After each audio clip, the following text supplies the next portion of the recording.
Right. That's a commitment is made only by the promises and hopes, but no, whatever. Okay. This is the third one you want me to show. Right.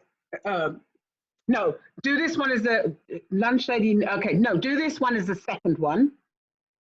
Okay, so I'm going to show this one. I'm going to show this one first. Right. This one second. Yes. This one third. Yes. And this one last. Right. Okay. We actually don't even need to show that because the sponsors are not there anymore, and we don't have the sponsors. You don't have these sponsors anymore. But those were our, you know what? Those were our sponsors for the year, so I guess we could leave them. Yeah. Okay.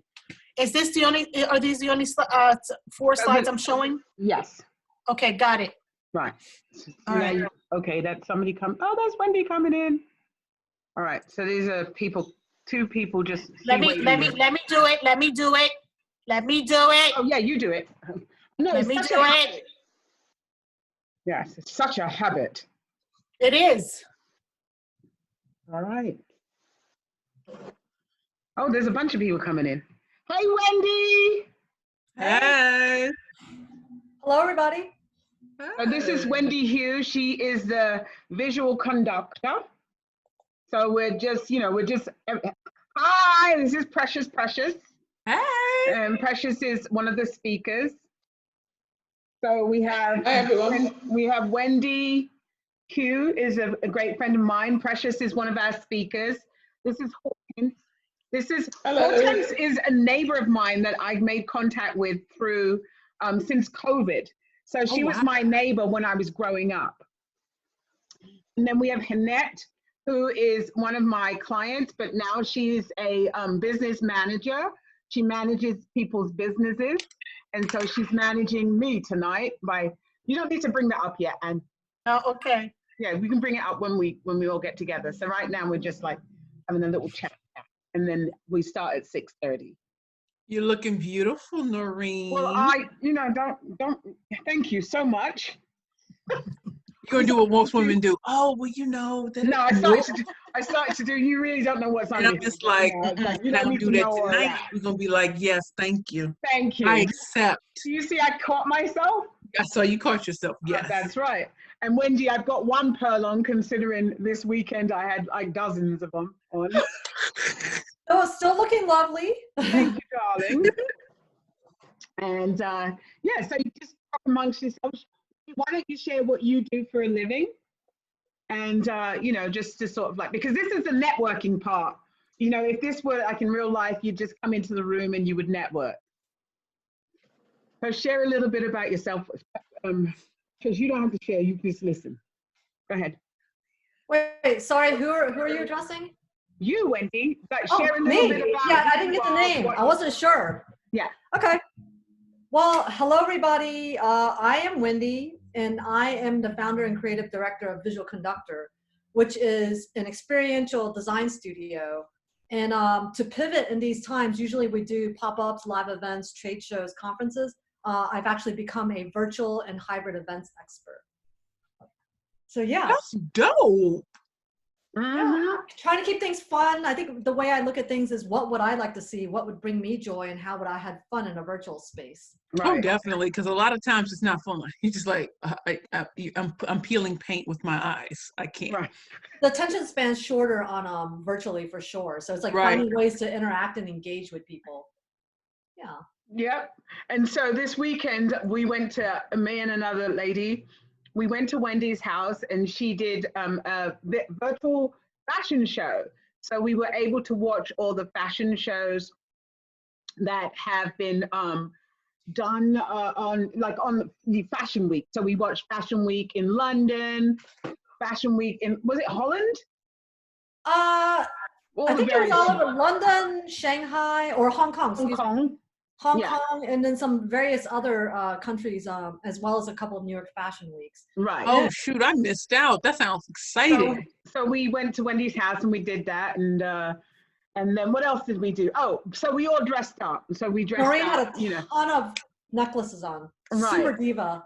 So we went to, and we did that because, I haven't been out in so long. And I decided, why not just pick more, dress up, look nice, and then just go out. And so that's what we did. So it was a wonderful evening. We had wine that was presented by what's that man's name? Oh, Snoop Dogg. Snoop Dogg. In fact, Red. I'm having leftovers of that tonight. Yes. Good for you. So we had Cali Red. Hi, Denise, Stephanie. We had Cali Red, and it was fun. It was like a good event, you know. We couldn't get to Fashion Week. Actually, it was better at your house. I've been to Fashion Week, and it was actually better at your house. I'm sure it was better at your house. Plus, you had snacks and everything. You didn't have to listen. I ain't got to be on. They got to be on. We can eat. We can talk. We can giggle. That's and all right. of that. That's right. So, Annette, why don't you share what you do, the magic that you're creating? So I had to reinvent myself. My previous positions in the past 28 years, I was an executive administrator for top CEOs for JP Morgan Chase, top 500 Fortune 500 companies. And I decided after the pandemic, I lost my recent job, and I decided that I'm going to do it online now. So now I'm executive administrator / online business manager, and just creating and networking and just getting my foot in the door. And I got to tell you, it's been interesting. I've been learning a lot. Noreen has, graciously invited me to some of her lunch ladies, as well as other platforms that she's created. And I'm just enjoying meeting all the different people and seeing what they're doing. And it just, excites me when I see women that are creating their own business and just kind of pivoting during this time. It's just wonderful to see that. Yep. Most definitely. Yep, because we're the fastest growing business owners on the planet at this point, which is women. Mm-hmm. Absolutely, absolutely. So Noreen, she's giving me a practice today. She's like, okay, you're going to handle all the video stuff. I'm like, okay, no problem. There's no practice. You know what you're doing. So, And now we have Miss Stephane Denise, who is our moderator for today, which I'm very excited. Me too. Let's get it. I know, right? So Stephanie always has like fantastic nails, and I've been copying her and copying your swag. Yeah, look. This is That's great. Okay, y'all got more swag than me. Mine are all the same color. Y'all got, my swag. my hidden COVID talent. Who knew that I could? But look at this. Oh, Look, wow. So that I is have. hot. Now that's sparkles. popping. I So haven't it's- used them. It's like, no, it's not sparkles. This is actually a nail polish that it has. It's actually Oh. clear with all kinds of Okay. stuff on the end. Oh, now that's So you- popping. So you put it on, you put the color on that you like, and then you can put that one over the top. Very nice. We're women. This is what we talk about. Men talk about golf when you go to their networking events, True and we story. talk about beauty. That's the Well, bottle since of we're joy on there, that, Noreen. what masks do you ladies like? What are those masks that you put on your face, and then the eye cream? Okay, I'm 41. I just got into that, and I'm loving it. Like I put on moisturizer and the hyaluronic type stuff. I'm like going in, pore refining. I'm like, oh my God, how did I spend my 30s not even entertaining this, and in my 40s, I'm like, oh, I love this. I love it. And I'm not even, it ain't even about wrinkles or laugh lines or experience lines, but I just love treating myself. Since I'm at home, might as well treat myself. Absolutely, absolutely. So I don't this have is- a real regimen, but we're going to talk about that. That's Oh, one of my questions. okay. yeah, it's Yeah, I went to the DMV today, the Department of Motor Vehicles. How was that? I How have was to- that? I So have let to me go say to this, it myself. was not hectic at all. Oh. It was easy breezy until they realized that I'm under two different names in the database, Precious Elwoods and Precious Latanya Williams. In order to get a real ID to get you on a plane again, for October, it had to be settled. And so I was there 2 hours. And when I tell you no one lost their cool, like it wasn't that many people in there because we all had appointments. It wasn't like, hurry up. I'm there, I'm waiting with the man. He's like, so where's your electric bill, your gas bill? I said, oh, I don't pay any of that. He was like, you got a bank statement? I said, so please, sir, don't make me walk out of here. Please don't make me walk out of here and have to get another appointment 4 weeks from now. I have no identification that's valid. He was like, no, just go out there and they'll print it for you. Hey, Nicole. Hi, Nicole. Hi. But when I tell you, they treated me so well, I almost walked out of Really? there and cried. Like, it's a Okay. beautiful day. I need to go to the DMV, and I Girl, I was at Brooklyn's DMV in your Coney Island. Oh, Uh-huh. it was so clean, so comfortable, and Okay. ain't nobody in there but the workers and the very few people they let in because you Okay. have appointments. I'm gonna make an appointment. I'm gonna go to the one on 125th Street, but I'm. Oh, good luck. Good luck. Yeah. Well, the one down by Atlantic Center, you have to queue up outside. You have to line up outside, and then Yes. they call Well, you girl, and shuttle all I you know in is they told me upstairs. you have to have an appointment now. So I was like, okay, well, Yes. let me go online and make my appointment because people got there like, oh yeah, I'm going in. They were like, you got no No. appointment, you ain't getting in. They were like, Yeah. what? I got Pre- on. They were like, Pre-COVID, So- we would have to line up and do that whole like Because you remember how sachet it used to be in. at the DMV at 125th? I was like, I never want to come back here. There has to be better things to do in our time. Just it has to. And people get to fighting, and it's like they're not fighting over food. They're fighting over the fact that they know it's going to be ugly on the inside. If it's ugly outside, it's going to be ugly on the inside. Exactly. That's right. So, Hortense, would you like to introduce yourself? You're on mute. You're on mute. Hortense, here she goes. Mute. Okay. I muted myself because you didn't want to hear me slurping on my dinner. So, yeah, as Noreen says, we've known each other since she was a newborn. She was my next door neighbor. I want baby people. Yeah, and we reconnected on this meeting 46 years later or something.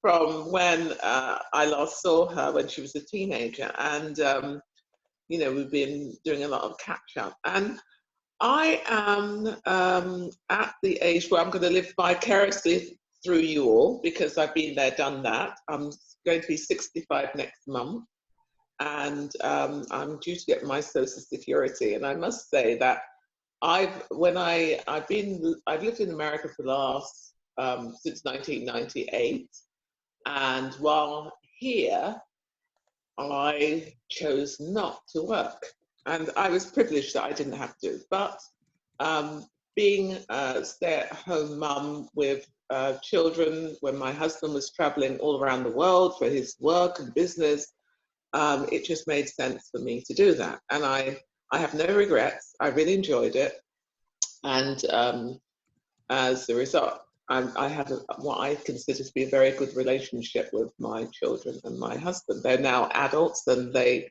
are out of my daughter's in the home because she's working here from home. And my son's just decided to go off to North Dakota to go to school.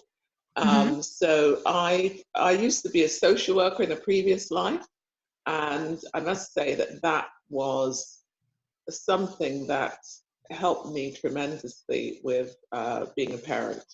And my children said to me, didn't you find us difficult or anything? I said, listen, you don't know where I've been.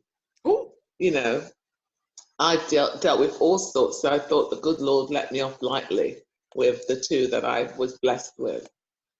So that's me. But I mean, my job as a mum, it's been very different. I've been with my family across continents, lived in different places, and I felt for my children, knowing that their life would be quite unstable, I had to be the stabilizing force in their lives, and it's worked. And when I consider I could have paid someone to take care of them, but they couldn't do the job the way that I would want it to be done. You can't pay people enough to do what you want them to do. Awesome. So I'm not judging any other woman here who's made other choices, but I was blessed that I was able to make that choice. Okay, great. And I make no apologies for being a stay-at-home mom. Awesome. That was my career. Right. Awesome. So Nicole, that could bring you in. You're the goddess of it all. Oh my God, hardly. But I love hearing your story and how you appreciate it these years later, the work that you put into it. the payoff of having a really wonderful relationship with your kids once they're grown, because when you're in it, it's like, will they ever remember that I did all of this for them? When will they ever, like, when will the lessons sink in? I feel like I say the same things over and over and over again. But yeah, I'm Nicole. I'm the founder and CEO of Splendid Spoon, and also, yes, a mom to Charlotte, who's 6 months, Grover, who's 5, and Caleb, who's 5, and Grover, who is 7. And currently in the post-COVID world, have adapted my work-life balance to be just a lot more symbiotic and a lot more sort of like interchangeable. I work from home, and we've chosen to homeschool the kids, which for many working parents, myself included, I never really thought was going to be part of my reality. And yeah, I'm excited to kind of share this new phase of my journey with my kids, that they're here with me along for the ride, and vice versa, same with my team. And excited also to hear more about everyone's pursuits and passions and all of the ups and downs that come along with pursuing your passion. Awesome. Great. So Jana, you just joined us. Welcome. That's our third speaker. And so now we have Precious, we have Jana, and we have Nicole on the line. It's not quite 6 yet, so we were just like talking and sharing with each other. So if anybody else wants to pop in, Stephanie, would you like to say a little bit about you before we all start? Just a little bit. Sure. Stephanie Barksdale. I am a professional basketball referee, and I apologize, I just had to stop because I am, of course, working in an industry that is currently on pause for the most part. Of course, I have several friends that are down in Florida currently in the bubble. I decided, well, not decided, but we came to a mutual decision that I didn't need to go to the bubble. And now I'm in a position where sports, which I never thought would stop, and it's completely halted. And the second part of that is now the numbers of cases that are increasing. I work on the professional level as well as the collegiate level. The highest number of cases right now are on college campuses. So it is really one of those, I feel like I'm in this period that is, it's been amazing. It's been amazing because it is, as Noreen has said over and over to me, it's a creation. So I am definitely walking into a new chapter of my life. Just to give you a little background, I am one of 25 women who is currently employed by the NBA. Can we save that little bit for later when we all get together? Don't give all the juice away just yet.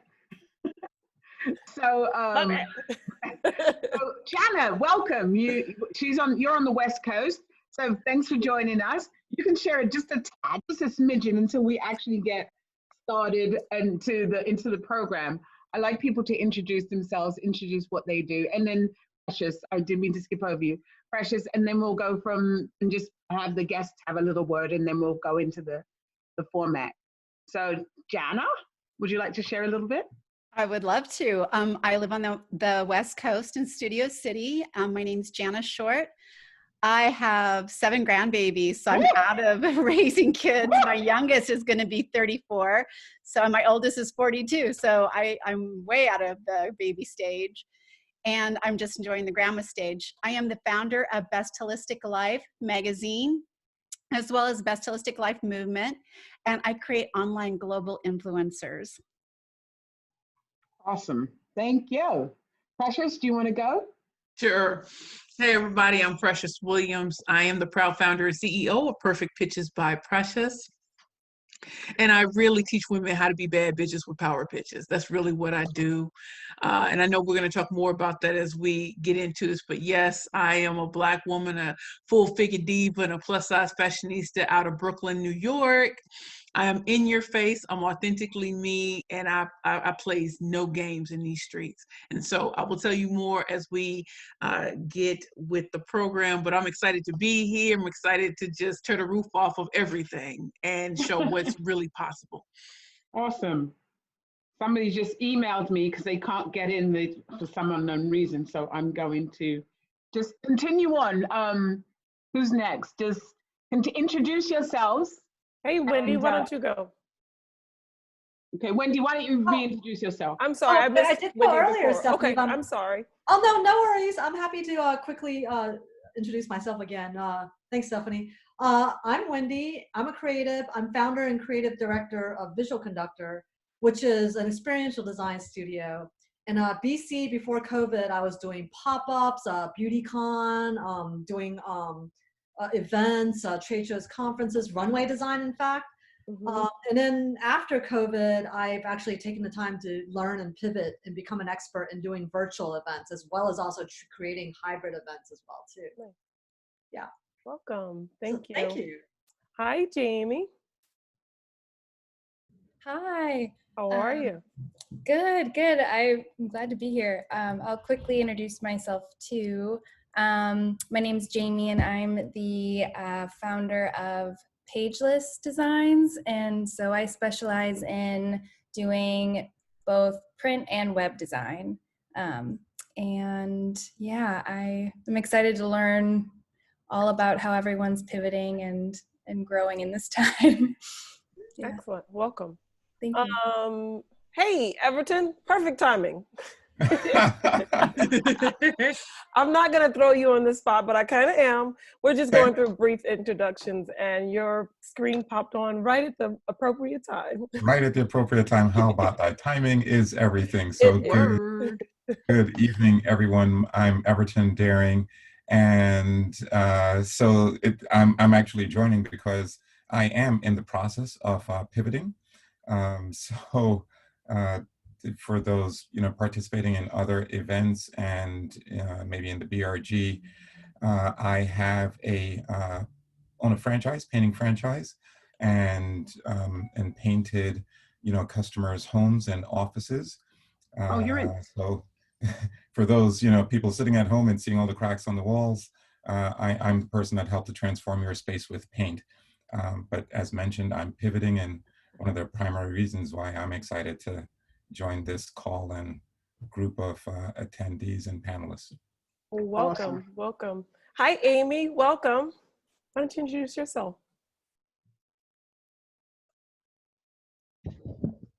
Hi, I'm Amy. I'm in Las Vegas, Nevada. I'm curious to see what people are doing in this pandemic, and Noreen invited me. Thank you. Nice. Thank you. Welcome. Hi, Bonnie.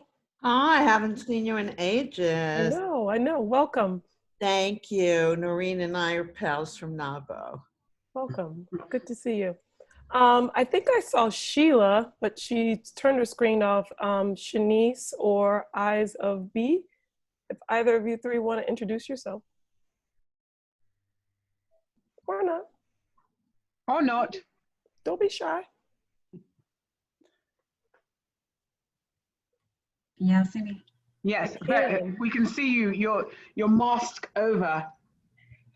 Okay. Oh, okay. Forgot about that. There you are. Hi. My name is Shanice. I live in southern Mississippi. Oh. From Virginia, but live in southern Mississippi. And Stephanie is a sister from another mister, and she invited me, so I'm very excited to engage with you all. Thank you. Awesome. Awesome. Did anybody else go? Was that Sheila, Noreen? Is Sheila iPhone? I think so. And Eyes on Beauty, Eyes of Beauty B. Don't know who that is.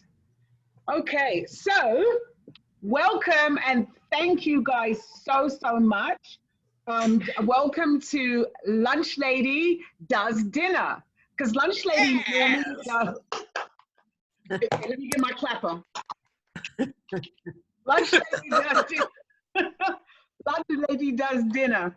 Normally we do it at 12 in the afternoon, but I thought I wanted to have a panel this time. Wanted to have a conversation, and I decided that why not do Lunch Lady Does Dinner? And so this is it. And I really thank you all for taking time out of your busy busy evening. It's Tuesday. Tuesday used to be that day in New York where most restaurants and places are like begging for business, but Tuesday on the internet and with using Zoom and stuff seems like it's the busiest day of the week. So, you know, thank you for being here. A little bit about Lunch Lady. So Lunch Lady is a platform. I've got my notes here because I always have to use my notes. Lunch Lady is a platform for women and women entrepreneur and man ambassadors. We get the occasional man. Thank you, Everton. You're our man ambassador for the evening, for being here. And we're here to help women grow their businesses in courageous spaces. We've got the safe space. When we come into a safe space, what there is for us to now be courageous. So I'm looking for Lunch Lady to be a place where women can share, women can talk about their businesses, they can develop their blueprints, they can create their best business, whatever that looks like for them. Also, I'm really committed that women are on the court in their businesses, not on the sideline, and no matter what they're dealing with, they're able to speak it through because they have a community of women around them that they can say what's working, what's not working, and they need support. And also they can do businesses together and make money, and we become a demand for us all to make money. Because as you know, women make the least amount of money. And we need to be able to up our energy so that we can expand our economic value and really build our self-esteem and stuff. So, you know, I want people to be able to find their ideal clients within Lunch Lady and within the community. And it's about learning and viewing your mistakes as opportunities to grow, not a place where you can hide out. So inside of Lunch Lady knows that most of us, who here started a business because they love what they do and they wanted to monetize it? Pretty much everyone, right? And so who knows that business is not easy? I know business is not easy, right? And we also, who here has experienced fear in the early days, even now, where you feel it can cripple you, but you have to keep moving, right? You have to take the actions. And that's why we need that community, because most of us go in and thinking, well, that person's over there looks like they're doing it, but they never experienced what I've experienced. They've never experienced the pain and suffering of fear and sleepless nights. Well, we've all been there, right? And who believes that their business has a language all of its own? Like business has a language all of its own, and we have to find our own language, right? So, and you have to, not only when you find your language, you have to be able to share it with the people so that it can make an impact on your business, it can make an impact on your finances, and it can make an impact on your world and the world, because it has to impact you and then it goes out into the world. And so I also know that for many women, myself included, there is no plan B. There is no plan B. And many of us have had to pivot like we've never pivoted before. We didn't even know that word, but now it's like the normal word that we're all using: pivoting, transforming, all of that stuff. So this is what Lunch Lady is about. It's about building community so that everybody gets to be heard, gets to be seen, and we can face our fears, because there are many fears along the way, and do it anyway. So tonight I have, I'm so grateful. I have Precious Williams, who is taking the world by storm, as she said. She is the pitch master, the killer pitch master, and she is here to help people with their elevator pitches. She's here to work media pitches, investor pitches, all kinds of pitches, right? She's going to tell you her story. It's an amazing story. It's one of can't stop, won't stop, got to keep going, right? Then we have Nicole Centeno, who is the owner, founder of Splendid Spoon, and which is a plant-based soup company. Am I right? And she's the founder of that, and it's a ready-to-eat plant-based meals that's delivered to your home. I've had them delivered to my home, and my fridge was completely stocked with these. I think I've got a couple left, and they have been delicious. And helped me a great deal when I transformed my eating and became a vegan in February. And I tell you what, it's the best. I know. And she was trained at the French Culinary Institute. And she's going to tell you a whole lot about how she started her business, what she's gone through, it's the whole 9 yards. And then Miss Jana Short, who is on the cover of Entrepreneur magazine this year. So we're honored to have you both. And she's a global influencer. She's a mindset coach in the health and wellness industry, as is Nicole, health and wellness industry. And she's currently creating an online global influencer teaching her clients how to remove blocks. She's a mindset coach. So she's got a lot that and her situation, oh my God, it's gonna blow your mind when she tells you she's not even supposed to be here by the standards of what the doctors say. And that's how she got to like do what she, and I just think that's clever. That's like worth, she's gonna share her story. And last but not least, our wonderful Stephane Denise, who I'm super proud of. And Stephanie is going to be here. She's our moderator, and she's going to share with you her life. She's a right brain, left brain person. She's created multi-million-dollar campaigns for large corporations in advertising. But what's so beautiful about each of these women is that they're thriving, they're going through their lives, they're dealing with their day-to-days. It's not just my business, it's my business and my life, the whole being. With everything that comes into life, that shows up in life, whether it's sickness, whether it's death, whether it's whatever it is, they're there. And I'm just so grateful to have you all here tonight. And so on that note, I am going to take it away with let Stephane Denise do what she does best. So thank you. Thank you, Noreen. And I think just the commonality as I begin this evening is to, first of all, say thank you. I think gratitude is the one thing that has gotten me through this pandemic, and it's going to carry us all through into the next chapter. So thank you, thank you, and thank you. I think for those who do not know, I don't think it's today, but I think it was last week. I think it's the first anniversary of Lunch Lady. No, it's on the 24th, which is Thursday. It's soon. It was close. So Lunch Lady was a creation that Noreen just birthed. And so I think it is truly a testament about taking risks, following your ideas, and being willing to just jump out there within the unknown and creating whatever it is that you want. So with that said, tonight's discussion, I want to emphasize discussion, is going to feature Precious, Nicole, as well as Jana. But I think it would be so wise for me to take advantage of this time and actually interview Noreen too. I think we always just talk, but I've never had an opportunity to dig underneath the hood and get an idea of what caused Noreen to jump into this space of coaching. So Noreen, I'm dragging you in. All right, I'm coming. I'm coming. Thank you. Okay, this is all right. Great.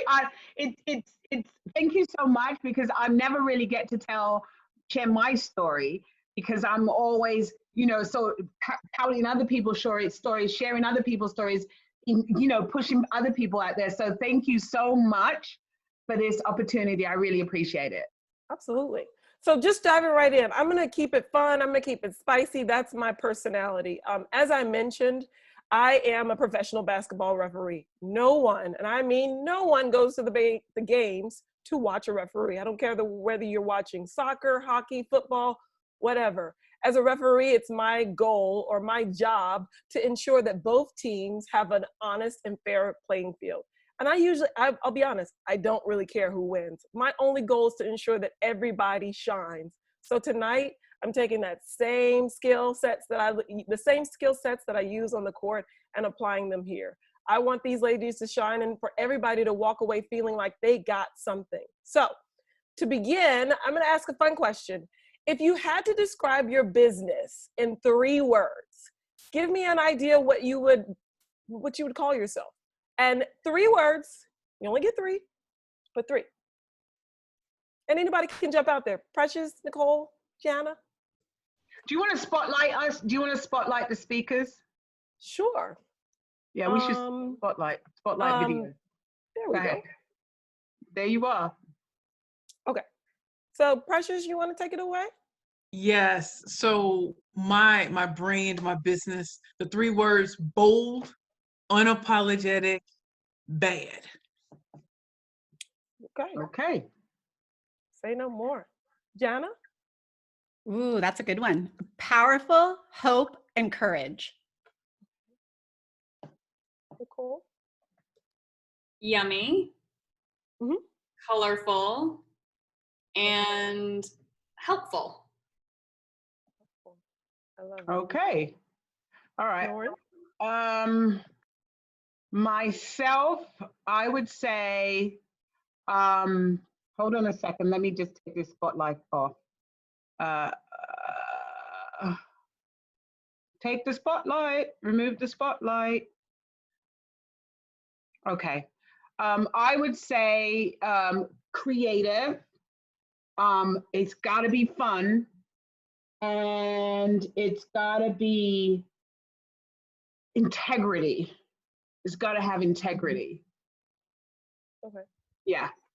And as you think about those words, what is it that draws you to them? In a world of copycats, right? Like everybody, one of the things that I've sensed is trying to figure this out is I feel like there's so many people out there that are already doing what it is that I want to do.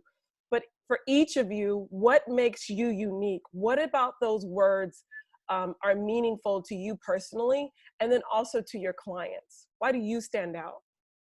Well, I believe, I don't know if I can go first, but well, I'm from the inner city of St. Louis, Missouri. So I was always told I'd never be anything. I'd never make it. I was ugly. I was stupid. That I should just, be comfortable with being in the projects. And before the word baby daddies, it was another word, which I won't say tonight. And so when I was 5 years old, my mother abused me up until I was 12 years old. But I remember I'd be locked in my room, and there'd be these Harlequin romance novels. And there would be my bed, and then there would be books. And I immersed myself in books. And I even read the Harlequin romance novels, never saw that it would ever happen for me. So I was like, I'm ugly, I'm stupid, or whatever, that'll never happen. But I remember 5 years old, and this is when the days of Sally Jesse Raphael and Phil Don, some of y'all got to remember those people. And God told me I was going to be a talk show host. Now I know you're thinking, what 5-year-old hears that? I heard it. And I'm watching the lady with the red glasses, and I'm like, I'm going to be like her, because I didn't know Oprah at the time. And when I told people around me, I'm gonna be this, no one believed. But I kept feeling like that's what I was supposed to do. I'm supposed to be in front of the camera. Even though I'm ugly, I'm stupid, nobody's ever gonna want me.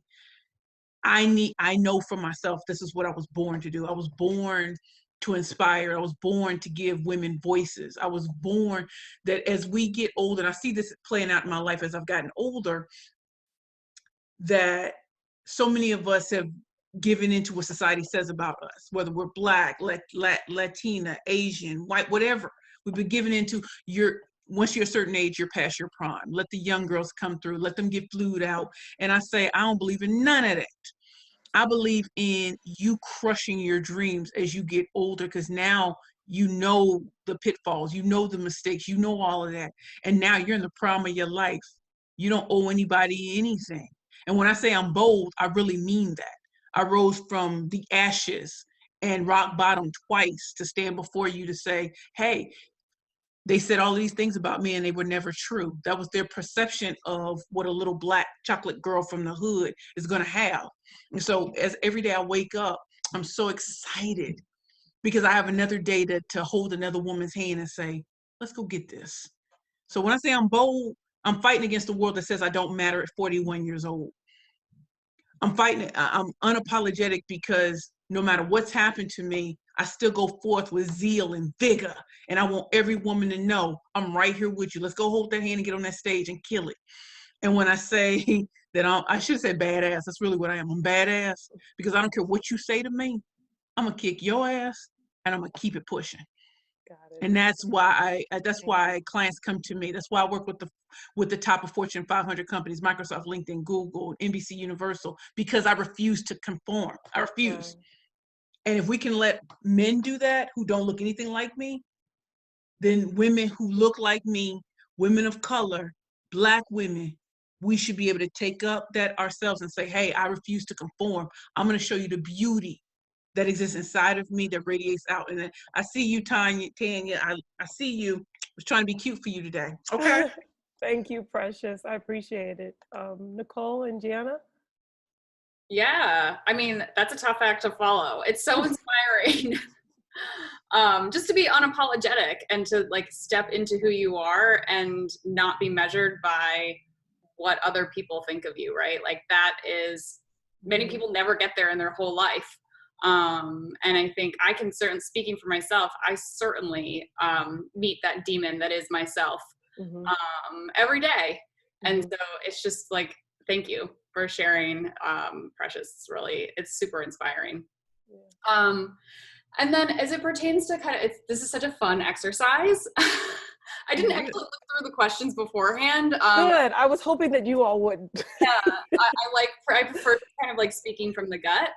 And it's interesting, I have a very different way of viewing the solutions that I create for people, because that's what I view as my job. My job is to remove barriers so that more people have access to a solution that I know, that we all actually know, is really empowering and is going to transform your longevity and your health. And that solution is just listening to really like what mom told us, right? Is like more vegetables, eat more wholesome, take care of your body with the food that you eat. You are what you eat, right? And yet we're plagued with diet-related illness. We're plagued with plethora of choices that are designed to make us sick, because that's the system that we live in. And so a lot of my motivation, honestly, is like massive frustration, frustration around like, we as human beings have this really, really simple, beautiful, delicious solution to making ourselves healthy. And yet we can't. Why is it so hard? Why are people dying of diabetes and cardiovascular disease? Like, why is this? So that's a lot of my personal experience. So I studied biology. I studied diet therapies as treatment for epilepsy. I looked at ancient fasting and how that helps people live longer and helps reduce tumor sizes. And so much of my experience with my business, which is delivering plant-based meals that are made like I make at home, as much as possible, and delivering them right to people's homes, so that I'm, again, removing as many of those barriers to healthy eating as possible. So when I think about like, what is my business, a lot of what drives me is really distilling what are the most straightforward ways for people to understand that food really can be an answer. What are the most straightforward ways that get to what motivates you to eat, right? Like, it's got to be yummy. Yeah. What? Right? It's got to taste really, really good. It has to look beautiful, right? So I use the word colorful, and it's like, it has to sing to you when you look at it on the plate. And because we're a direct-to-consumer business, it has to sing to you when you're looking at it on a screen. Right. We have to convince people to trust us without ever having spoken to me, without ever having me like entice you in my home with tasty appetizers. And we have to expect people to trust that we can actually like put it into a box and get it to you on a FedEx truck, and it's still going to taste good. Right. And then the third word that I used, which after I said it, I was like, oh my God, I'm so like boring, but it's really true, is the word helpful, which is a lot of how I approach my everyday, is like, how can I help this consumer who is somewhere in the United States sitting at a computer screen, also feeling frustrated? How can I help that person? How can I give that person the impression that this meal and this experience is actually going to be a helping hand in their busy day, in their own frustration, in their own journey, unique as it is, to helping themselves get healthier. Gotcha. That makes sense. Okay. Jana, how about you? What caused you to take the leap of faith and just take over your business? People like Precious. That story she told, I'm going to tell you, when I start working with people who want to be seen and get exposure online, the first thing I tell them is exactly what Precious just did. You have every single thing you need to stand out and be unique online. She told a very powerful story that was authentic to her, that none of us have that story. We might have something very similar. But the minute she shared that powerful story, it became her beacon of light to all of us. Every single one of us connected with her on a whole different level. Mm-hmm. But what happens is you need courage. That was my second word. You have to have courage to put yourself out there and be vulnerable and say, like, I did this and I failed. I did this and I fell down and I had to get up 15 times before I figured it out. Or I did this and I felt ugly. I felt stupid. I was told this. I was told that. And she was courageous enough to do it. But here's the most important key. When you do share that, my third word was hope. And that story inside of you that you can tell is going to put hope out into the world. So some little girl sitting there, here's Precious's story, and she's like, I can do what she's doing. She's not any different than me, right? I can be her. And so those are reasons I picked those. And that's the reason I work creating global influencers, is because your stories of hope literally put a ripple effect out into the world of hope. It like puts it out there, and you don't even know sometimes whose lives you're touching. And then one day you'll be on a stage talking and someone's going to come up to you and say, hey, my daughter heard you speak and she's now doing this because you gave her the courage to move forward. So those are why those words are really powerful to me, and why it's important for me to be creating influencers, and that their message is the right message. It's their personal heartbeat that they're putting out in the world. I love it. A personal heartbeat. That's very like true. that too. Noreen, how about you? My words were creative, fun, and generous. Mm-hmm.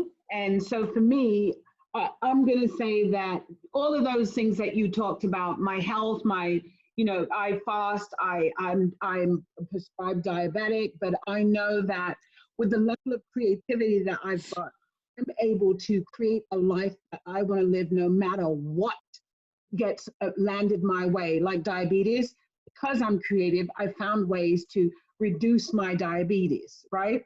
But more so, I'm a personal life coach, and what my conversation is for people is own your voice, speak your truth, and live life your way. I believe, and I know in my soul that we all came to this planet with a plan, right? Mm-hmm. We all came here with a duty, a responsibility to ourselves and to people. Mm-hmm. I believe that if I didn't do my job, I wouldn't have gotten all of you guys together, right? Everybody needs to be here to connect, to share. I've talked to hundreds, probably thousands of people inside of working in my business, where I believe that I have this vision of seeing people ride in the subway when we do get back on it every day, go into a job or a career or a business that they love to do because they've created themselves, they've designed themselves, and they've honored themselves and taken the steps to go forth and do what they came here to do on this planet.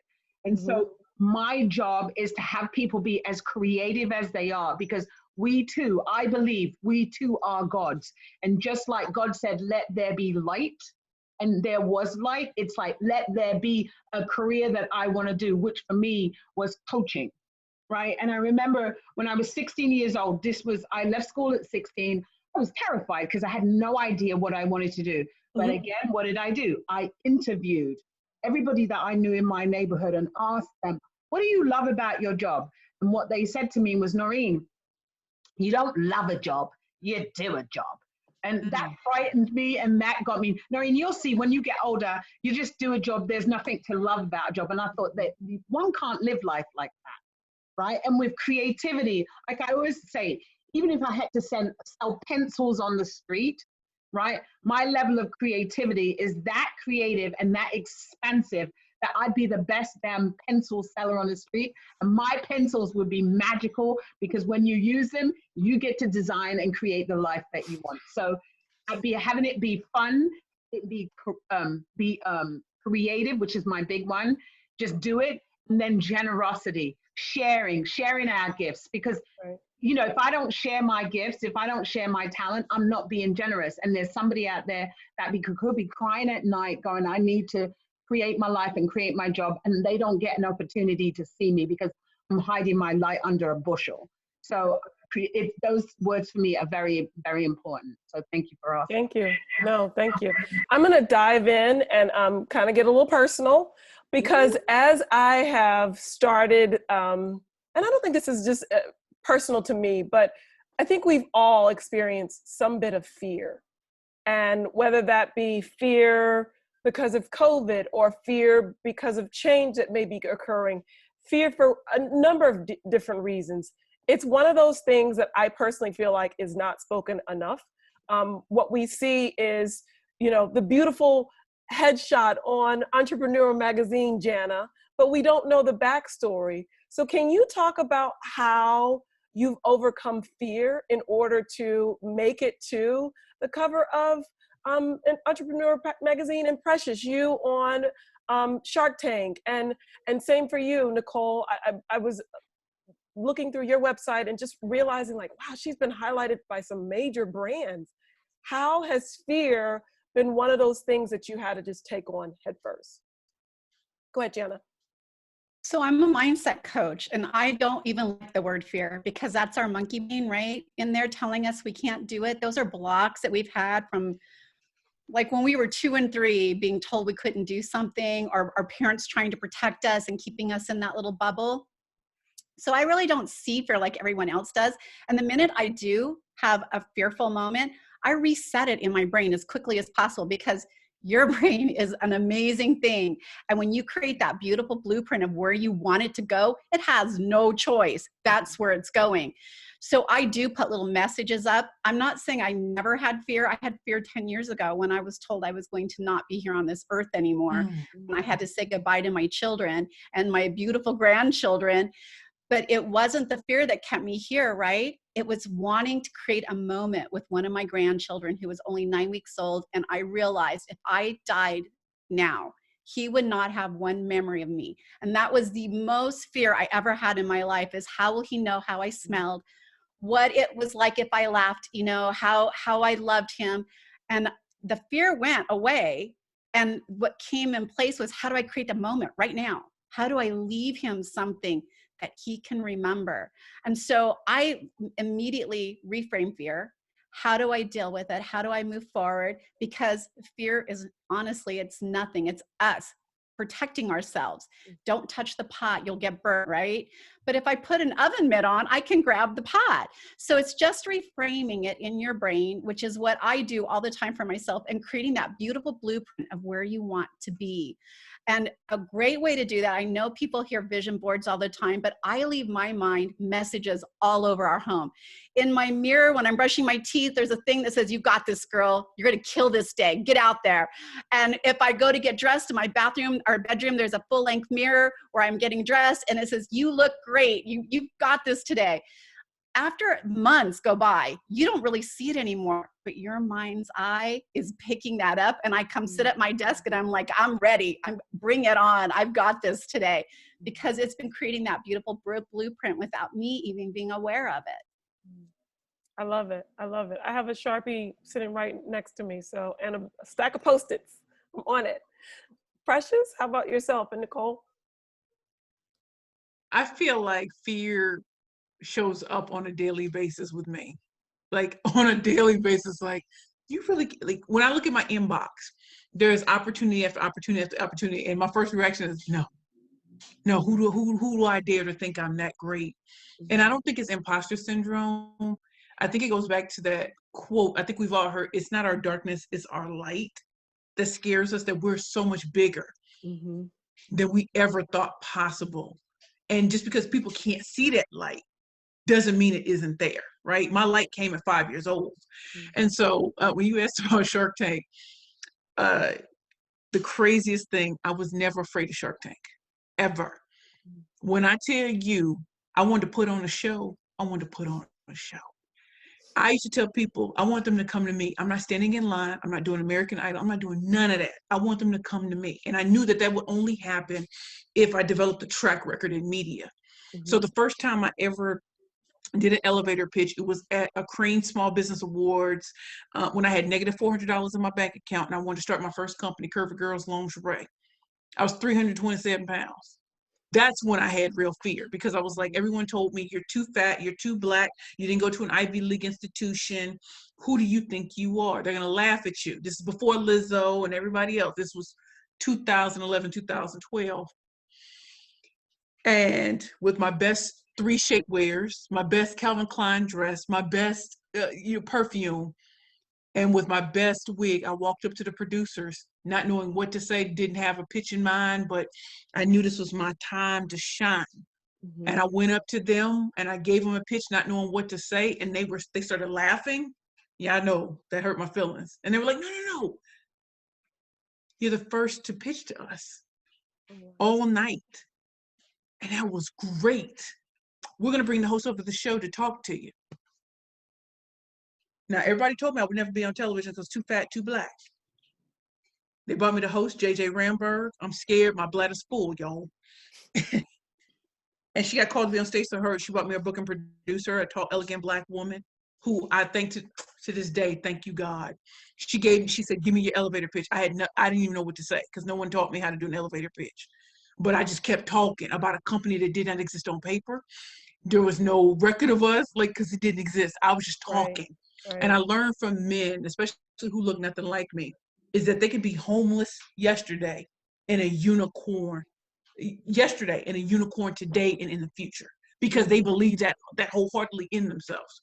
So I was going, she's like, you can do it. You can be on the show. I have negative $400 in my bank account. Don't know how I got there. Don't know how I got home. But I remember that when they took me to Rockefeller Center in a Cadillac Escalade, and I pitched on Your Business with JJ Ramberg in 2012, and I was handed a check for $500,000. There's negative $400 in my bank account, and I have a check for $500,000. That's when you make that's what fear did. I had no choice. My back was against the wall. Nobody was going to give it to me. None of my family members have ever gone to college or anything. I had to do the best that I could. And that taught me that if I keep believing in myself and push myself, and they kept telling me enter pitch competitions. And then I became a 13-time champion, national champion. And then came movies and documentaries and Forbes magazine and CNN and Wall Street Journal.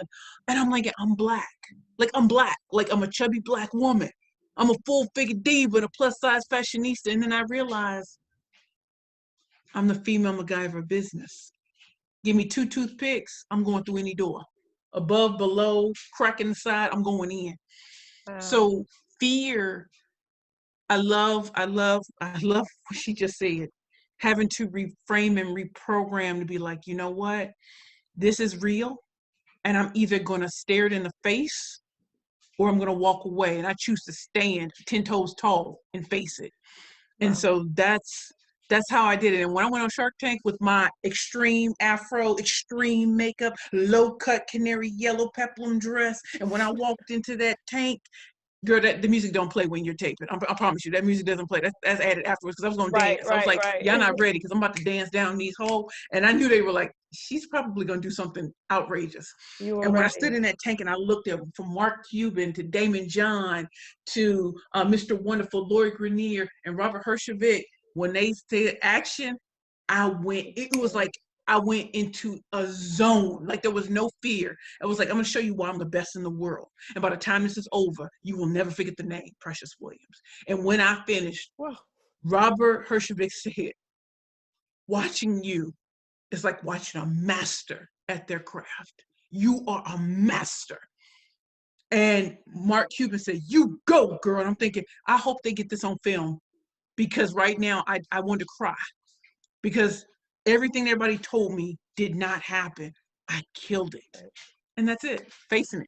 That was one of the things I feared becoming what people said I was going to be. Mm-hmm. And when I surpassed all of that, there is nothing that is impossible, and there is nothing that's out of reach. I promise you on this earth, nothing is impossible. Nothing is out of reach. Wow. Thank you, Precious.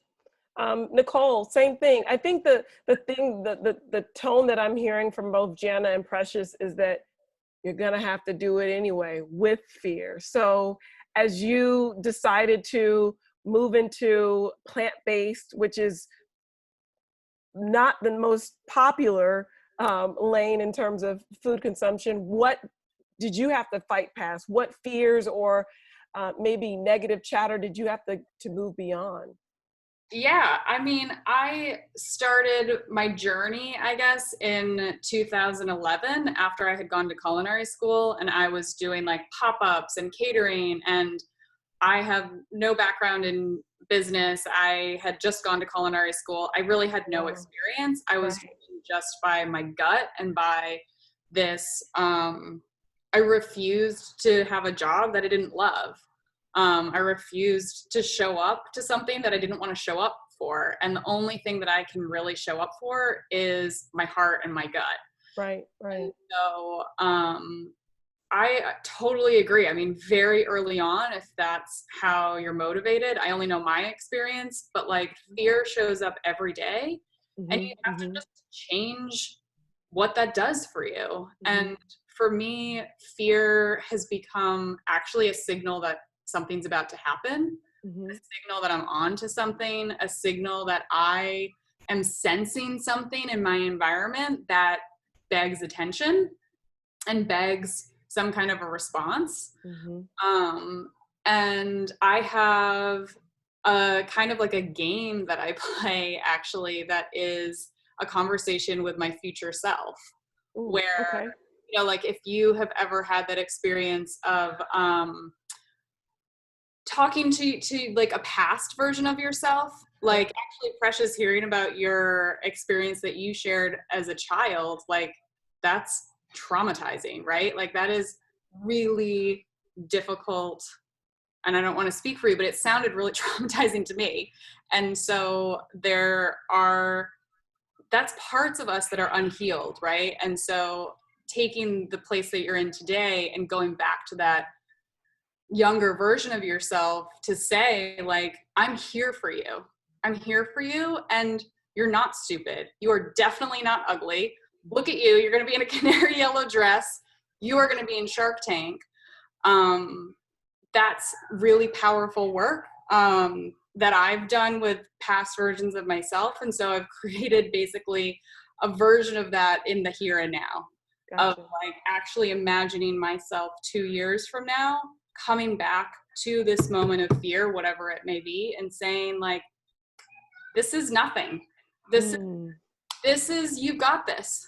Right. It doesn't matter that you don't have the blueprint. It doesn't matter that you don't have experience. It doesn't matter that you can't think with your brain exactly the logic and the steps to work through it. You know how to do this. You have the instincts. You have everything that you need. Trust it. Gotcha. And because, you know, you just have to keep jumping. Yeah.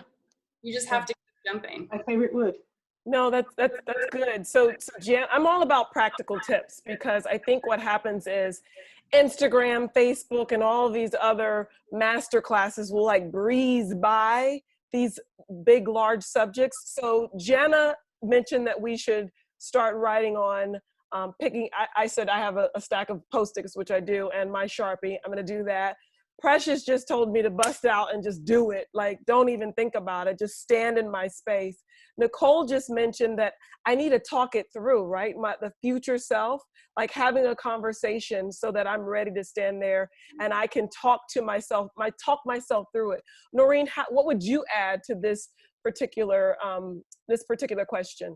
How has fear been something that you've had to overcome? Because I don't personally believe in, there's a thing called fearless. It doesn't go anywhere. It's here. It's how we frame it, which is what Jana mentioned. So for me, fear, like both Jana and all of the women said, is something that shows up every single day. And I can go back and look at my first time the first conscious time that I made a decision that could either have my life upend or just go forward, was when I decided that I was coming to America. And I came to America. I said, I'm going to America on Friday, and that was it. And I went. Now, I was like 16 or 17 at the time. And I just decided that I was going to go to America. Then I went another time, and the second time I went, I met my husband. right? He wasn't my husband. I met a man, right, that I actually fell in love with and decided that I'm going to go live in America because he asked me to marry him. But I figured I would just go and shack up. I won't marry him. We'll shack up. If it works out, great. If it doesn't work out, it's fine. But anyway, I had 60 pounds in my pocket and a suitcase. And I said to myself, you know what? Fuck it. I'm just going to go. If it works out, great. If it doesn't work out, I can always come back home. And I went to America, married this guy. And I was nervous. I remember going to the register office and saying a little prayer before I actually got married. And the prayer was, dear God, please give me the strength to, go through this marriage, but give me further strength to be able to walk away from this marriage if it does not work for me, not suffer. And 12 years later, I did walk away from that marriage and I didn't suffer. And I think that fear is something for me that never goes away. It's always there. I don't know how things are going to go, but I'm just willing to play the game anyway. So it's like, it literally is for me, feel the fear because it comes up and do it anyway. But the fear that comes up, it's for me, I look at it like an opportunity. I'm nervous. I'm afraid of this thing, but I do it anyway. Now, what I've discovered over time is that fear is always going to come. In the beginning of life and doing things, it's a long period. For some people, it might take years, or it might take months or weeks or days. But as you go through life, fear, when you are used to experiencing fear, well, when I'm used to experiencing fear, it gets shorter. It's maybe a few hours, maybe a few minutes, maybe it's like a day, but it really is an opportunity for me to look through my brain and ask myself, what am I afraid of?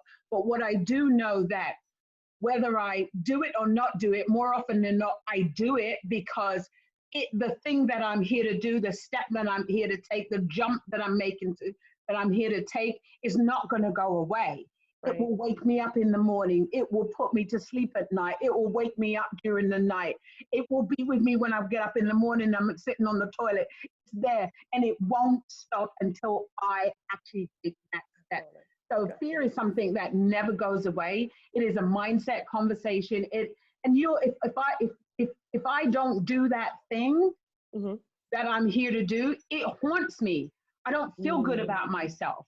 And then I have to do it because it's a calling. It's a growth. We expand. Most of us think that we're rising, but we're actually expanding from all sides. We're three-dimensional. We're not one-dimensional. We're three-dimensional.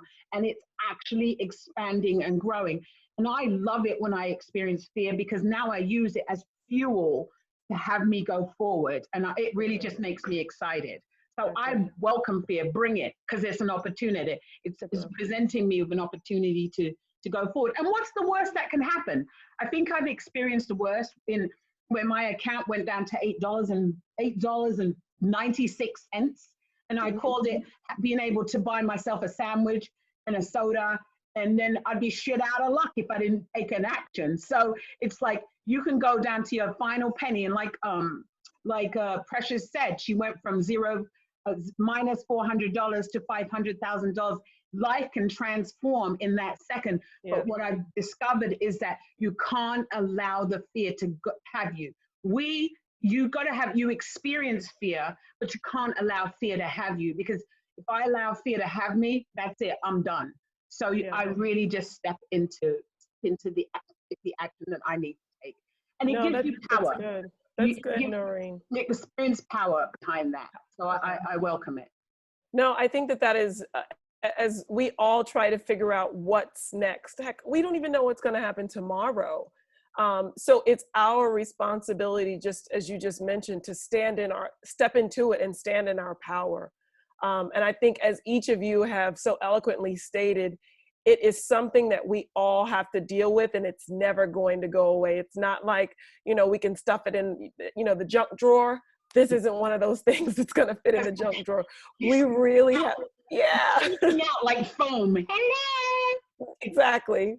I'm going to pivot just a little bit and get into the nooks and crannies of how you actually operate and run your business. Because what I've learned is, as a recently new business owner, I am the janitor, I'm the CEO, I am the window washer, I'm the marketing team, I'm the IT team, I am the IT team, which is scary, but I am everything. So at what point did you, each of you ladies, and I already know you've mastered this, but at what point did you realize that delegation is something that you have to take on and continue to wear on a daily basis?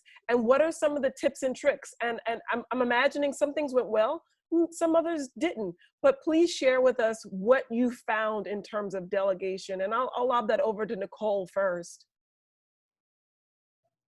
Yeah, I mean, I'm still learning how to be a good delegator, how to let go, and how to even realize what it is that I need to let go of. I definitely like that awareness when you're a founder. That muscle, for me at least, is like, it's not strong. when you start off wearing every single hat, you start to forget like which hats are not best suited for you, honestly, because you have to wear them to get things done and to get to the next day. And honestly, like I do very clearly remember the first experience of this hat is really not for me. And it was in a very surprising place, because I came to creating meals for people out of my love for cooking, out of my love for feeding people, out of my love of the creativity in the kitchen. And so that first lesson was in the kitchen, telling me you should not be in the kitchen. And I could not let go of the creativity. I couldn't let go of my desire to always be outside of the lines, right? Like, part of what drew me to cooking was that I didn't want to follow recipes. And one of the most critical skills and one of the most critical needs of a food business that is feeding more than one person is to scale and create consistency so that people can trust you to come back over and over again for something that they have enjoyed. Right. And I learned very quickly that I was not good in the kitchen. I was not good at scaling recipes because I could never stick to them. And it had horrible effects on our ability to operate. So one of the first things that I had to come to terms with was working with a co-packer so that I could actually scale. And that then turned into, it was, yes, difficult. It was difficult, honestly. And I think this kind of comes back to your fear question. Like a lot of fear and our perception of fear is tied, to my opinion, is that it's tied to ego. And it's tied to this idea of what we think of ourselves, and that we're somehow like not gonna fulfill on that. It's like this crazy mind game. And as soon as you're able to check your ego, leave it at the door, and be objective in your work, objective in who you are as a player on the stage too. Like, as the founder and CEO, yes, you're wearing every hat and you're every single player there, but eventually you won't be. And in order to get to that next level, you have to start identifying, okay, like, this is what I am now and I'm failing at that role. And honestly, like, one of the best points in growing my business was like, I'm bad at almost everything. Wow. Like, actually, that was like a really freeing experience for me to be like, I am pretty terrible at most things. And because you know what it does? It humanizes you. You're not a superhero, right? Like, in order for you to scale your business, and for me, like, for me to scale my particular business, I need a cooking staff. I need a fulfillment team. I need fulfillment teams and cooking staff in multiple areas of the country. I need someone who's able to coordinate those teams. You know, like, it then becomes actually quite freeing, and it helps you to move outside of this place of, I can't let any of this go because no one's going to do it right for me. And you know what? I'm going to design this. My new creative role is, what's the recipe for this whole organization? which, you know, I've been at this for 7 years, like, you know, in the first few years, it was very much like, if I don't do this, the business is going to be dead. And that was, I was pregnant when I first started the business. I then got pregnant very soon after that. I then went through a divorce. And so it was like, that was a big part of my ego experience that I had to let go of, because I rooted so much of my identity in the business as all of these other parts of my life felt like they were falling apart. That makes sense. So it required you to take a step back and kind of reevaluate who you were in the business. Noreen, same question for you. As you have kind of grown in your, I know you originally started as a real estate agent, and as you've decided to make your pivot and move over to coaching, how has delegating been something that has helped you be a successful coach? And where have you found that there are areas that you're still growing? So I'm going to tell you that the moment that I always had a person work with me, like an assistant and a virtual assistant, I've always had them work with me. So I would give them the information and they would process it. Now, when I really took on having an assistant, it was, oh shit, I have to give her my money. Like, I have to give her access to my bank account. Right. She's going to, you know, it's ego, right? She's going to see what I'm making. She's going to see, you know, when I'm making money, when I'm not making money, you know, and that was very traumatizing to me. I felt like somebody just slit me open and opened me up. Violated. And then I had to learn how to communicate. Like, I always wished I had a straw that I could put it in my forehead, link it to her forehead, and just like beam the information to her. So what happens is my brain goes really fast. I'm extremely creative. My brain goes really fast, and I'm like, just get it done, like for me, and I can get it done. And what I had to learn was, how do I translate what I'm thinking to this individual so that they get my communication? Then I had to trust that they got my communication. And when they got my communication, I had to trust that what they created was what I wanted. And what I learned, when you get the right person or people working with you, you actually, it gets better than what you can think. Because I was up against a lot of the things. It's like that. I'm up against a lot of the things that I'm creating, and I couldn't see them clearly. But when I learned to delegate, I was able to pull away, and then I could have a 360 view of what I'm doing. I'm still growing. I'm still, you know, developing, because one of the things I know for myself, I've been at this business 15 years.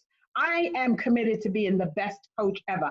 I'm committed to be able to stand inside or stand next to a person, hear their communication, and really be able to process what they're saying, also what they're not saying, so that I can actually help them to go forward.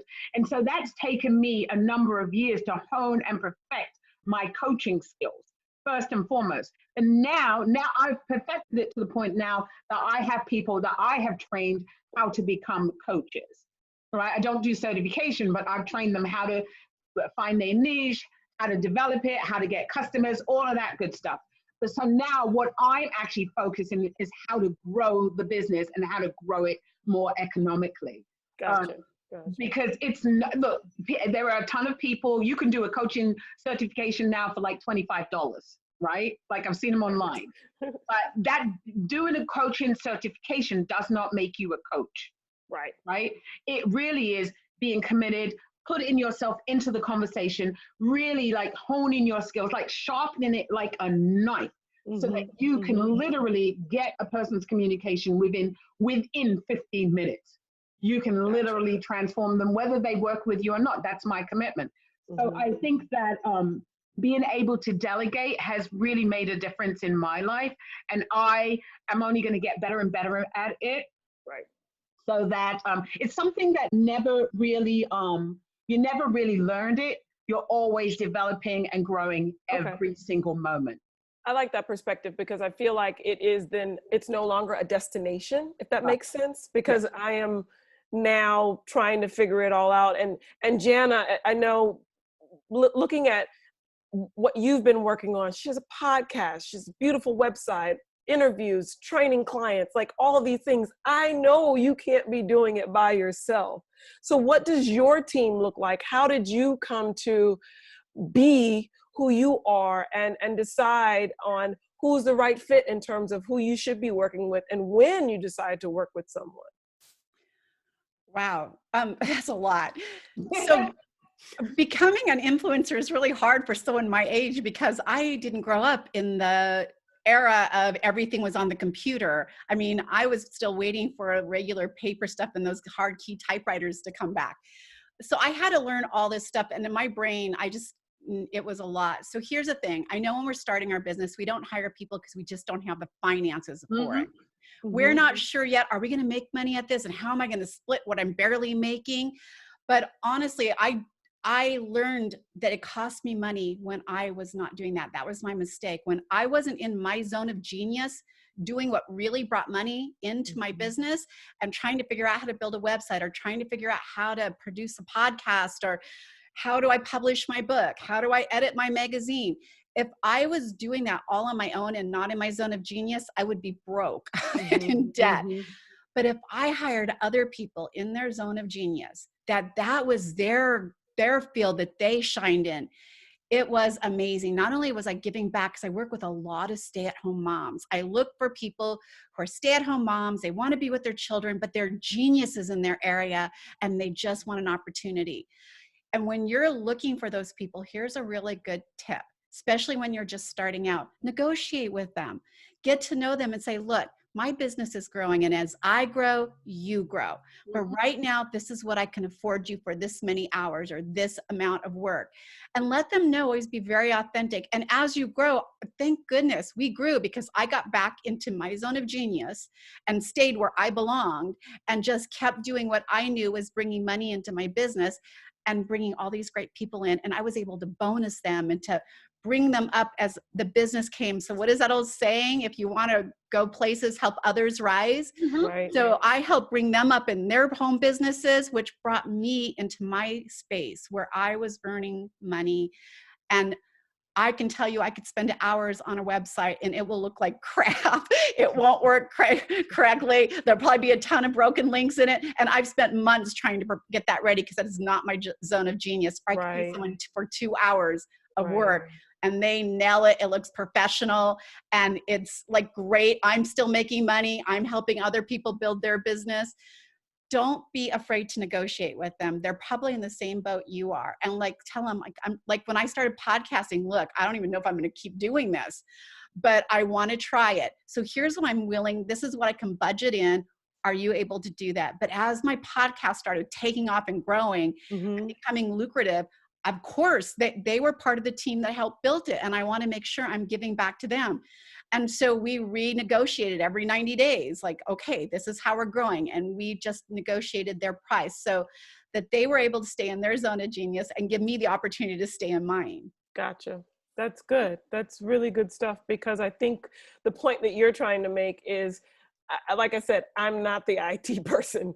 And if I'm wasting time on IT and technical issues, I'm really not doing what makes me me. And it would probably behoove me to find somebody that can resolve those issues quickly. Thank you. Thank you, Jana. Precious, same question to you. In terms of delegating, I know you've now expanded your business and you're working with clients all over the country. I know that requires marketing efforts and campaigns and LinkedIn, Facebook, Instagram. There are all these sources that will help fill your funnel. We know all the buzzwords. So what is it that you've done in order to delegate and ensure that you can continue to press forward? Well, I don't want to rehash what everybody else has said, but I have to agree. I remember hearing this woman say, "Oh, we pay people for that." Oh, we do? Oh, okay. So when I first started my business, it was just me in the trenches doing what I had to do. I had to do my thug thizzle. I had to do whatever I had to do to make it work. Well, in the last year, even with the pandemic and economic downturn and social unrest, the things that I'm able to do I cannot do by myself. So Right. yes, I have my social media team, even though y'all can tell the difference between them and me because they're very more polished, and you got me just out here like, yo, it's going down. You know, that you can tell the difference between them and me. They're very polished. I love that because that makes me look good to the big companies and and knowing that I am professional, but I'm also, hey, I'm still happy. I'm happy to be here. I never thought I'm shocked in all that's happening, and my business doubled and may even triple by the end of this year. It's crazy, but I can't do it alone. Right. So then having my business coaches who kick my butt, they're not the people that say yes to me. They're like, you know, okay, love that. People who tell me no, I love that. I don't need yes people around me. And then having, the guy who does my website, keeps it maintained, his team, loving that, and just knowing all I really want to do now is focus on pitching, Your clients. speaking, communication skills, and just working with top companies, medium-sized companies, women entrepreneurs, and speakers. That's it. I don't want to be responsible for tech. I don't want to be responsible for any of that. And so now that I've gotten to a place where I'm able to pay people, it's a beautiful thing. So I just say, hey, I got 50 million speaking engagements. That's your job. Make the graphics. You do this because we can't depend on that company to always make me look good. So your job is to get that done. Oh, you over here, you looking for work. Here, let me hand that off to you. Let me just focus on my zone of genius. And when I'm in my zone of genius, it's brilliant. I can wake up at 4:30 in the morning and go hard in the paint. And until about 8 o'clock, I'm like, that bed looking good to go for that. Let me take a little nap. And then go back hard, get at it again. I'm working on my third book, The Bad Bitches Playbook. I don't know if y'all knew I had Bad Bitches Empower Pitches for Women Entrepreneurs and Speakers Only, the #1 bestseller in Forbes. Forbes magazine wrote an article, a positive article about how great this book is. And so I'm working on my third book. You can't do all that I do if you don't have help. Sure. And so I don't want to regurgitate what everybody else is saying, because that's how I can tell the difference between a good coach, a coach, and an exceptional one. If all you do is just regurgitate what the gurus are saying, you haven't synthesized it and made it your own, which means that all you're doing is parroting. I don't parrot. I have 25 years of professional speaking experience. And when you create your own lane, like I did as a killer pitch master, people don't come to me and say, hey, you want to do motivational speaking? No. They come to me specifically for pitching, public speaking, and communication skills. That's when you're in your own lane and your own zone, and people come to you instead of you having to beg, borrow, and beg people to be your client. I don't have to do that. I love it. Thank you to my team that makes that possible. I love it. I love the fact that each of you is so clear about who you are and who you are not. And I think that's one of the things that, as we each determine which direction we're going to go in with our businesses, that is extremely important. So as Nicole mentioned a moment ago, it might have required you, for someone who's in a food service or food industry, you might have to come out of the kitchen. And I think that is like, that level of understanding and honesty is so, so important. So thank you, ladies. Okay, so I have several other questions. I'm gonna do these like rapid fire. I do wanna pause just for a moment and ask anybody who's joined us for this evening, if you have a question. I don't wanna leave you out, because I did say I want this to be conversational. So I'll pause for a moment. Any questions, literally, any, we'll take it.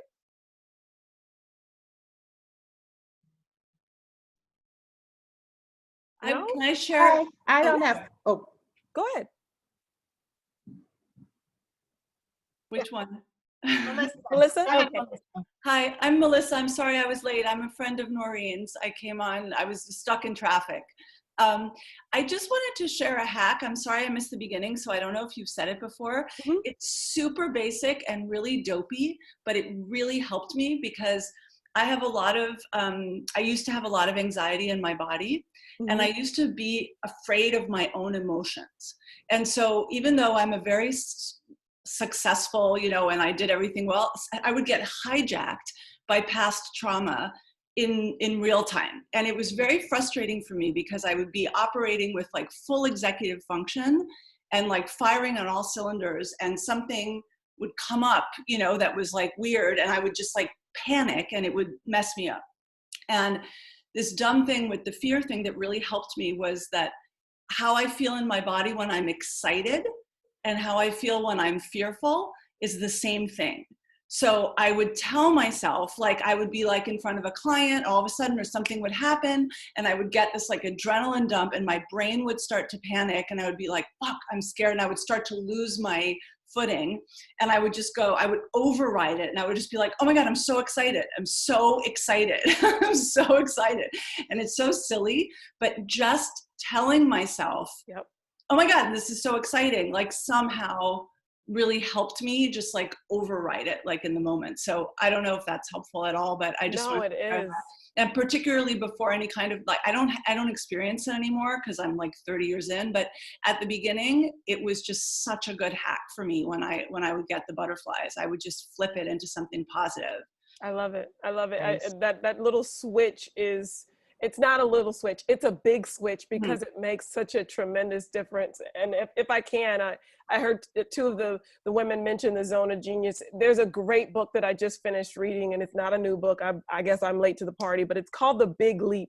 And Melissa, it talks just about that, like taking that step to shift your mind, and that mind shift then helps you get through the day. So as Jana mentioned, making sure you have those positive words to continue to remind you that you're awesome, you rock, you are a badass, and you're everything else that comes up under that. So little hacks like that. Like for me, I just say like, lower the stakes and lighten up. I would say to myself sometimes, like, cause it just hacks it. Like if we could, I always say you can be a Buddhist monk, like on the mountain, but when the shit comes down, you forget all your stuff, right? So when I'm not in struggle, I'm like the Zen master. But when things happen, I lose it. So I need these little hacks, and like that like I'm excited. And lower the stakes and lighten up is like a great, I'm like, unless I'm in like the neonatal intensive care unit, you know, like we're not doctors, most of us. I'm just like, it's really not that big a deal. So I'm like, lower the stakes, lighten up, and you like smile and laugh, and it just helps. Okay, Melissa was right on. Before I move forward, was there another question? I thought there were two. I just had a statement. I don't have a question. Katrina. I want to say that I am so thankful to be here right now listening to all of these ladies. And the reason I'm so thankful is because everything that they're saying is helping me validate the information that I put in my book. So I talk about this stuff with people. And at first I thought I was just talking to myself. So I wrote it all out in a book. But now that I see it's coming to fruition and people are actually doing the things that I had all bundled up in my mind, it's so exciting. Like I talk about fear. Every time I have a new client, even though I'm teaching them something else in their book, because that's what they thought they came to me for, but really what I'm really doing is helping them overcome fear. Helping them overcome the fear that's involved, helping them come up with their perfect elevator speech, like everything I am helping them with. So listening to these ladies it warms my heart. I know it's a little corny, but it warms my heart. I do corny. I'm especially excited. So thank you, and keep doing what you're doing. I love it. I appreciate you sharing that, and both you, Katrina and Melissa, for speaking up. So these next couple of questions are going to be rapid fire, and I'm going to lead with one of my favorite lines. It is the prophetic word that Mr. Mike Tyson gave, and that's everybody has a plan till you are punched in the face. And I say that because COVID was a punch in the face. It was a straight chin check. Like everything was going well for me, and then March 11th came and I'm at my basketball game. I'm like, shut down? Like everything is shut down? Straight punch in the face. So ladies, as you've taken in COVID, how have you decided that, you know what, it's going to require me, it might've knocked me down, I might've stumbled, got off my balance, but how have you readjusted quickly? And can you talk about that? And then I'm gonna just hit you with a bunch of questions. Noreen, I'm gonna toss that over to you first. Statement, and I say that COVID is COVID, Noreen is Noreen, right? And I'm going to do what I got to do, and I can't worry about it. Can't step into the fear, can't worry about what I can't think about too far forward or too far backward. COVID is COVID, Noreen is Noreen, and I got to use my creativity, I got to use my mind, I got to use my genius, my zone of genius to keep myself moving, and that's just it. And wash my hands, follow the protocol so that I don't get sick and die, because I got work to do. True story. Precious, how about yourself?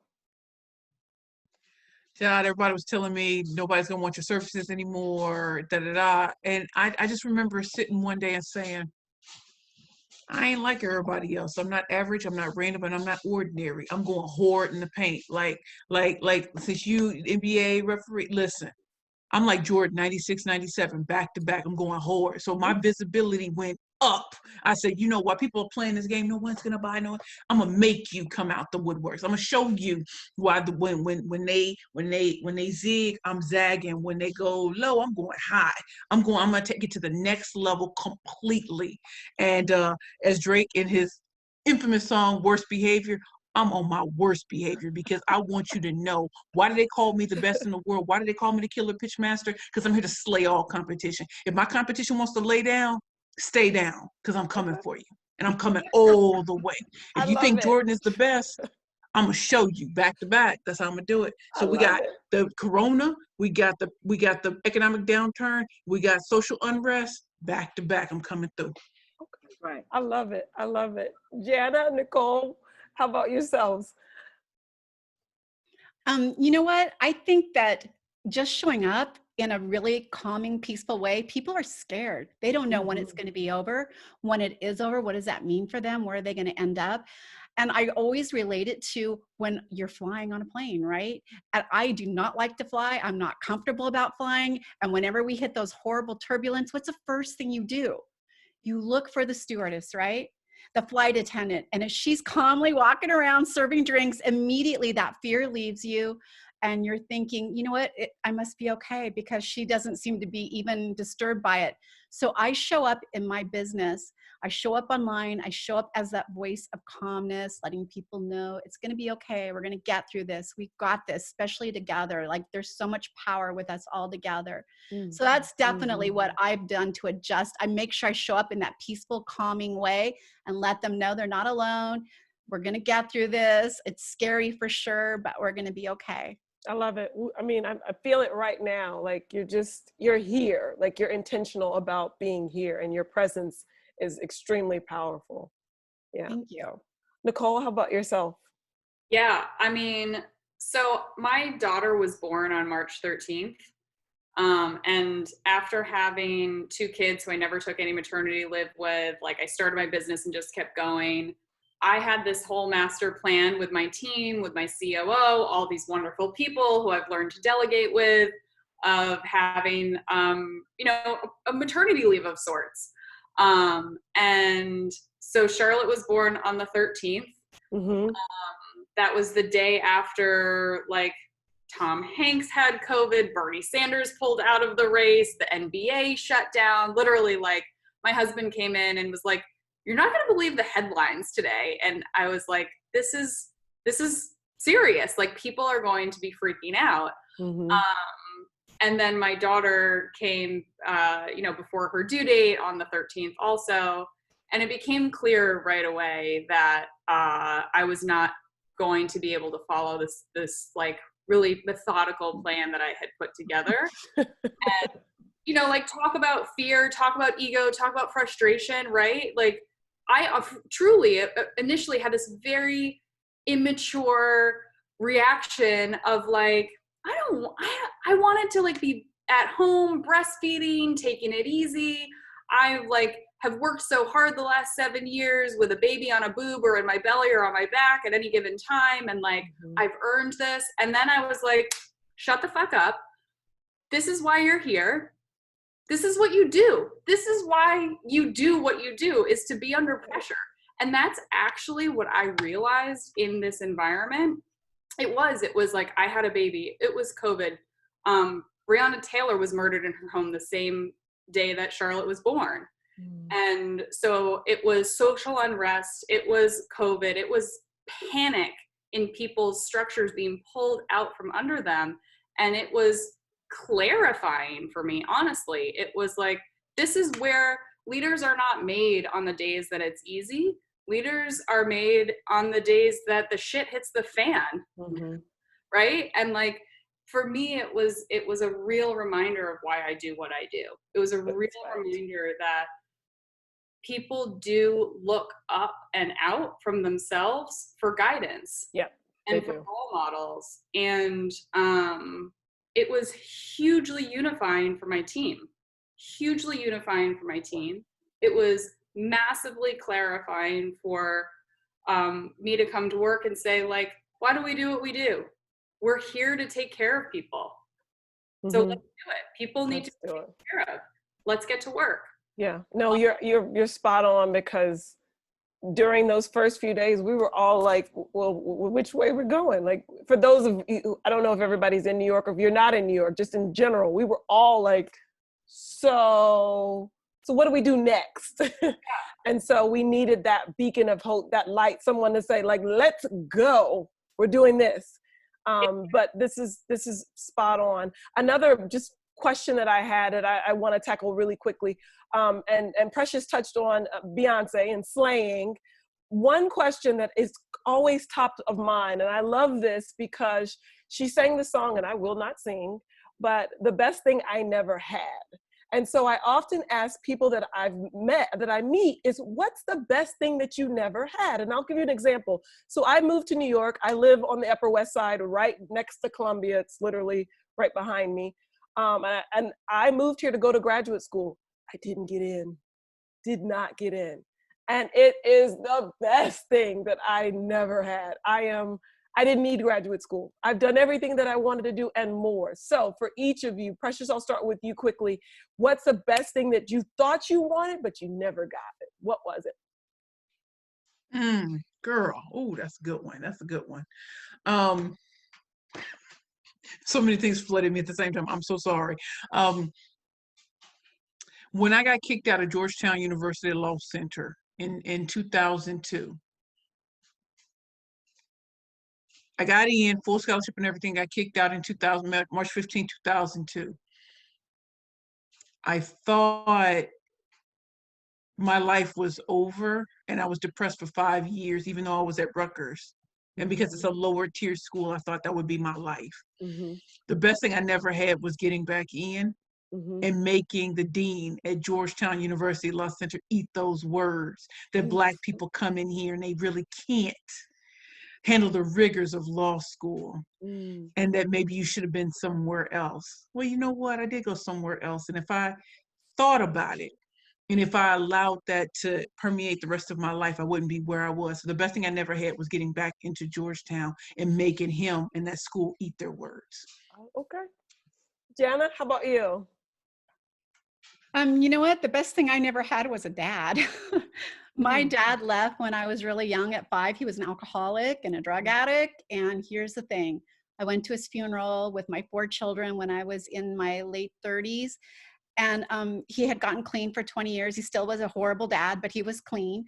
And I noticed this when I got to the place of the services, it was packed, filled with people. I thought I was at the wrong place.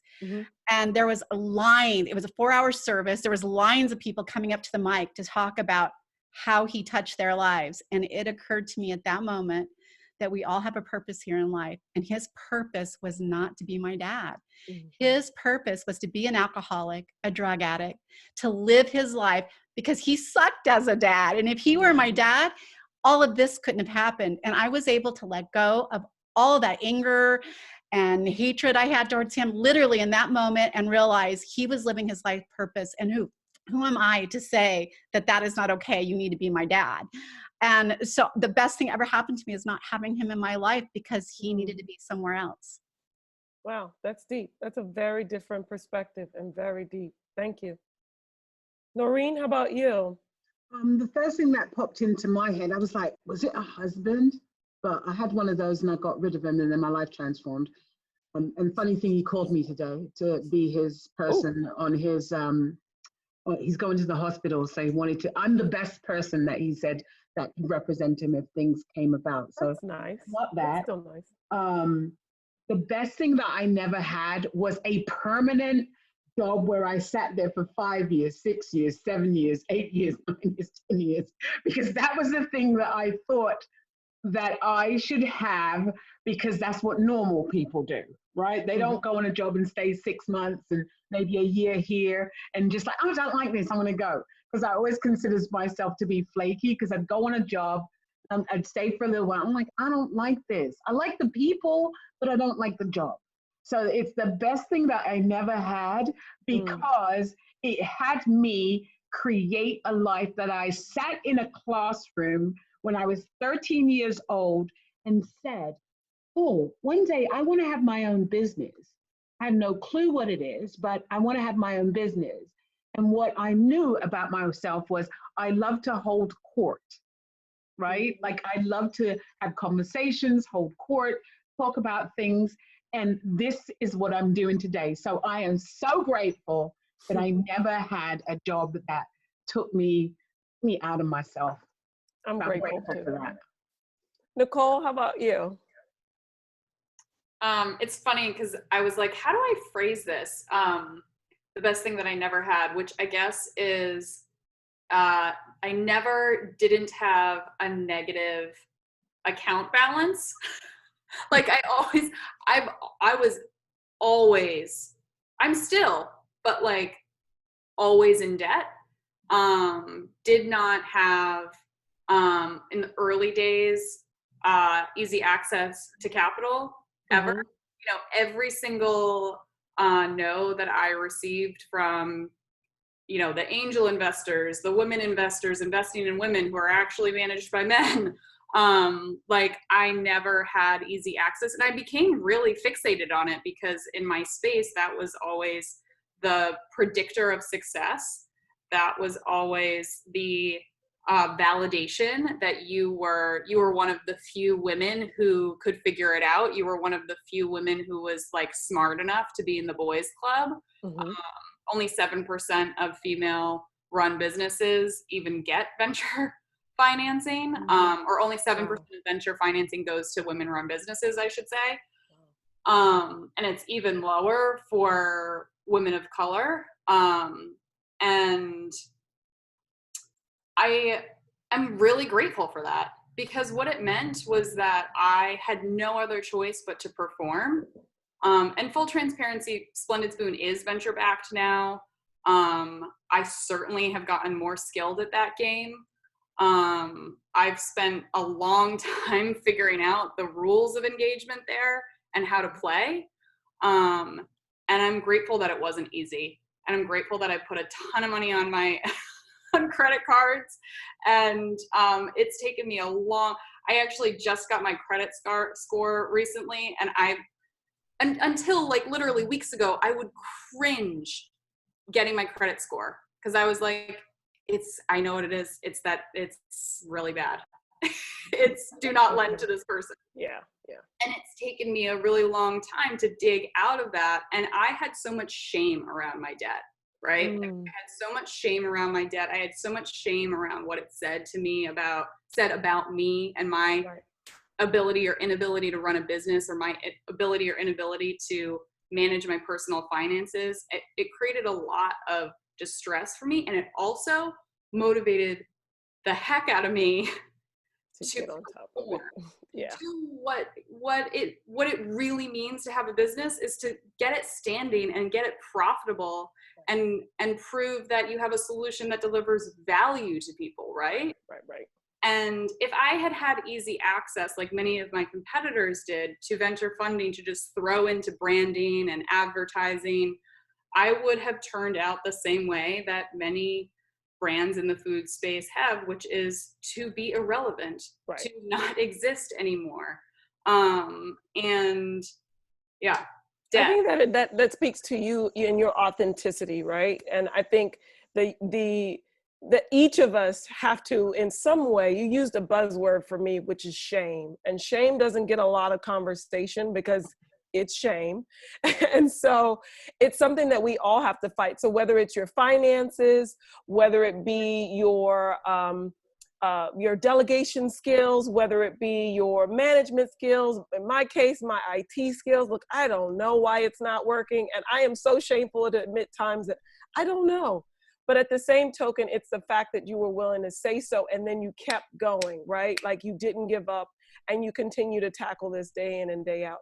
I know we are just a little bit past the top of the hour, and I read an article on Fast Company that said our brains shut down after 90 minutes on Zoom. So I am very in tune with making sure everybody gets ready for dinner and for the next day. But I have 2 more things that I want to do, and I'll make them snappy. In terms of being authentic and just leading into the conversation of shame, we are in this period of social unrest and social injustice and really just having conversations. And that's ultimately what tonight's discussion is. And so for each of the 4 of you, I want to talk really quickly about how you've had to lean in.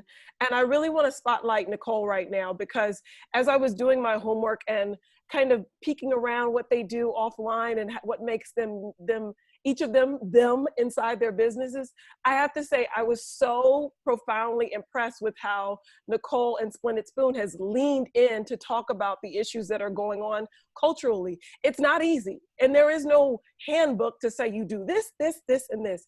It's about showing up. So can you at least touch on how you as an individual and in your business have decided to take on, or not, or looking for ways to have more conversations and have bigger or greater dialogue around diversity and inclusion and equity and what that means to you as a business owner?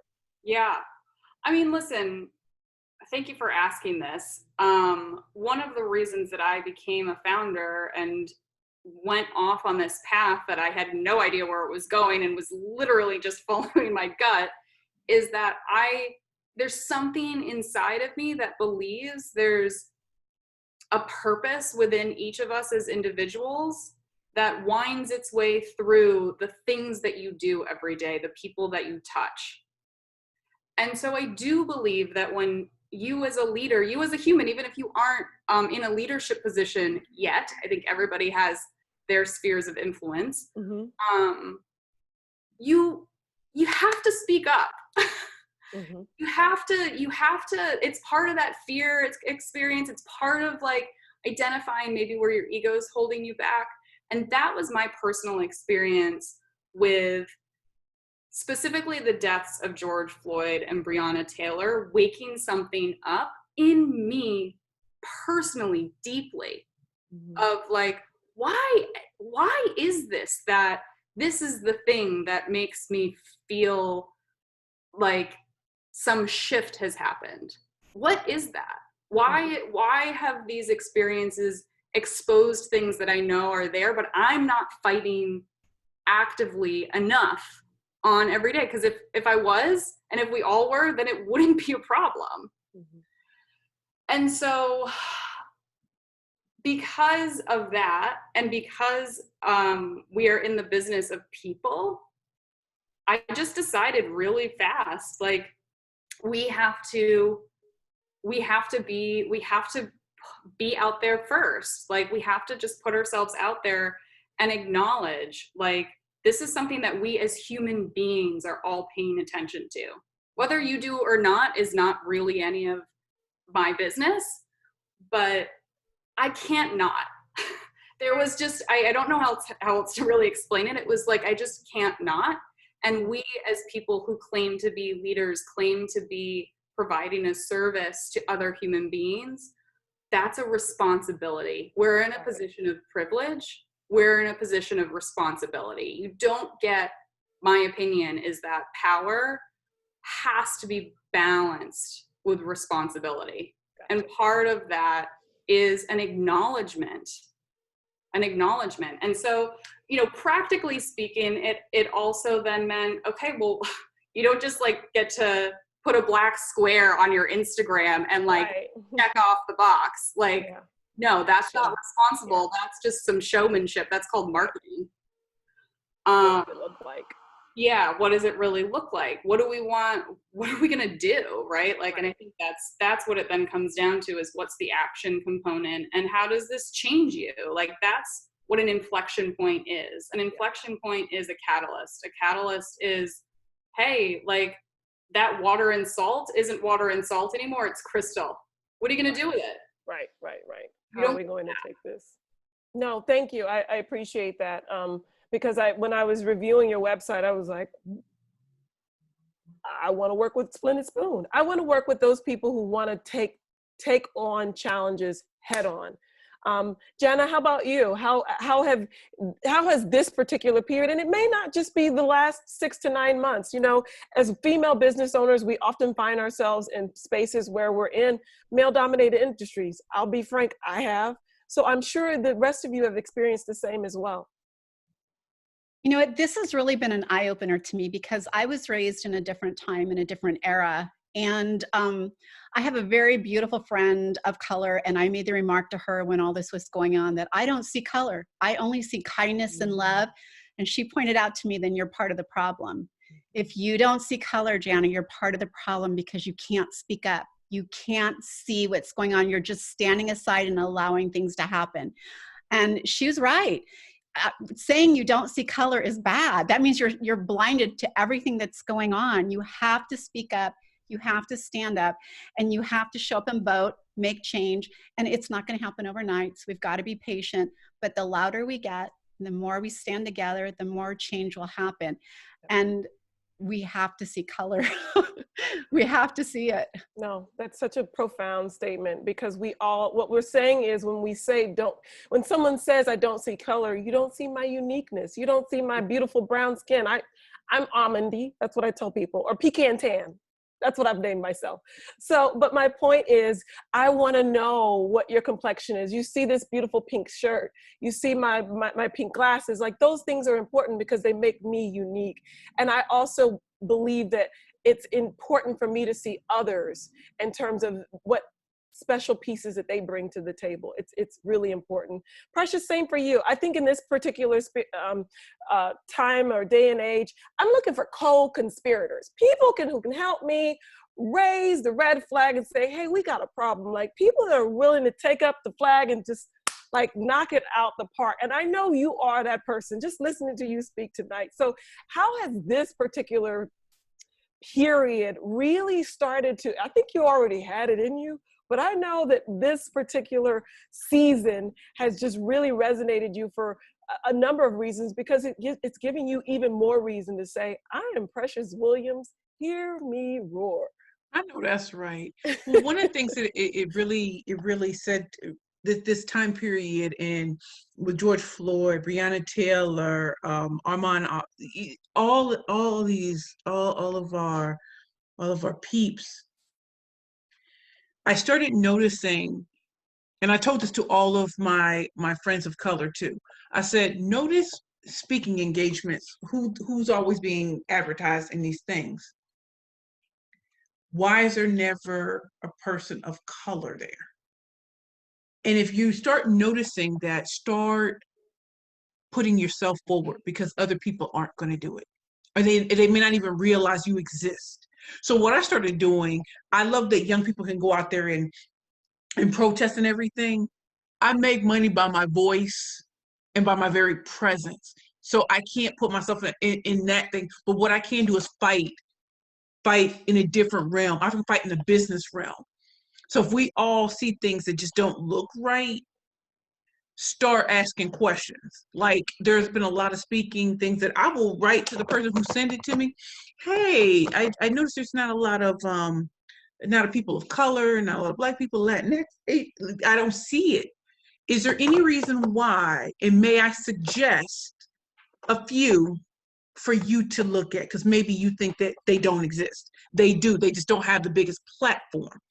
So allow me to give you their LinkedIn profiles. Allow me to write something about them. And I'm going to nominate myself too, because sometimes that's what you got to do. Self-promote. You know, power doesn't concede without pressure. Right. And so I'm going to keep the pressure on you. And so doing that, and then telling my friends, my allies, which I'm really like, y'all my friends. I get the point of being allies if I don't know you, but I know y'all. When I had no money and I was homeless 2.5, 3 years ago, y'all made sure I ate. When I couldn't get food stamps or any of those sort of things, when I fell hard and had a severe alcohol addiction, I've been clean and sober almost 4 years. When I tell you people was looking out for me, someone look out for y'all. Let's get on these stages and transform what they used to seeing. If you think that we don't exist out here, let's change the narrative by nominating ourselves and pushing forth what we've done. You know, I got on Shark Tank. I've done a lot of great things. and I will put myself up against anybody and be like, okay, that's Tony Robbins. I'm still in there. Right. I'm still going to be here, and I'm going to fight for it. And I'm going to fight for other women to have their spaces there too. I love it. I love it. No, that's how I do it. That's spot on. Noreen, you've really been very vocal in this particular period in terms of making sure that others know that Black Lives Matter is a mantra. Can you talk about that and how you've leaned in with your business during this particular period of time? Well, I'm not going to just say leaning in with my business, it's leaning in with my life, yes. Right? Because Black lives do matter, right? And with that, and it's not that we're saying that other lives don't matter. What we're saying is that when Black lives matter as well, you know, we don't need separate and equal, we need equal and equal, 100 and 100, right? 100 and 100. And so, you know, Lunch Lady was born out of an experience where I felt racially abused and attacks and all of that. So Lunch Lady was born out of that. And that was the first time that I'd ever really experienced blatant. I mean, I grew up in England, it's covert, right? It's not overt. But here, this was the first time I experienced racial prejudice against me and what I was up to, where I was completely blinded because I thought we were all on the same page and we were all fighting for the same fight and working towards the same mission, which was empowering women. And I was hurt. I was devastated. I was cut to the quick, as they say, when I experienced what I experienced. And with that, I can honestly say I laid on my couch for 2 weeks and cried out of mass confusion and misunderstanding. And that's how Lunch Lady was born. And I am a true believer. I love people, all people, Black people, white people, you know, brown people, you know, Asian people, all people, human beings is what I say. And for me, creating Lunch Lady is an opportunity for everyone to have a voice, that it is diverse and that it is inclusive. I consider I was born January 15, 1963. I am Martin Luther King reincarnated in terms of birthdays. I share the same birthday as him. Right. I think that, you know, my whole being from as long as I can remember has always been inclusive. Right. And the truth of the matter for me, racism kills everything and everyone. Nobody wins when racism is at play. And for me, it's like, you know, I remember being in the playground and I get really emotional about it. Because I remember being in the playground at 5 years old and saying, in the year 2020, we're going to be so integrated and it's going to be so amazing. And here we are, 2020, Black men are dying in the streets, Black women are dying in the streets. And I have people in my life who don't understand Black Lives Matters and don't understand what we mean when we say Black Lives Matters and we should have equal, and don't understand when a person says, you know what, I think I was being racially violated there, and to be questioned, and to be in a company, to be in a world where people can be so racially traumatized to the point that they don't even know that they're racially traumatized because it's so painful and it's so ugly and people have to find ways to survive. To me, it's like, it's unacceptable. It's absolutely unacceptable. And I think that we should stand and stand and stand and never give up until every last ounce of racism is drained out of our being and is drained out of this world, because it doesn't work. It doesn't work for me. It doesn't work for that racist person that lives in the Midwest or lives in Texas or Alabama. It doesn't work for them either. And it doesn't work for me. So like, until we really get that we're doing a disservice to humanity, and that's where Black Lives Matters, humanity, we're all gonna go down. Yeah. We're all gonna go down.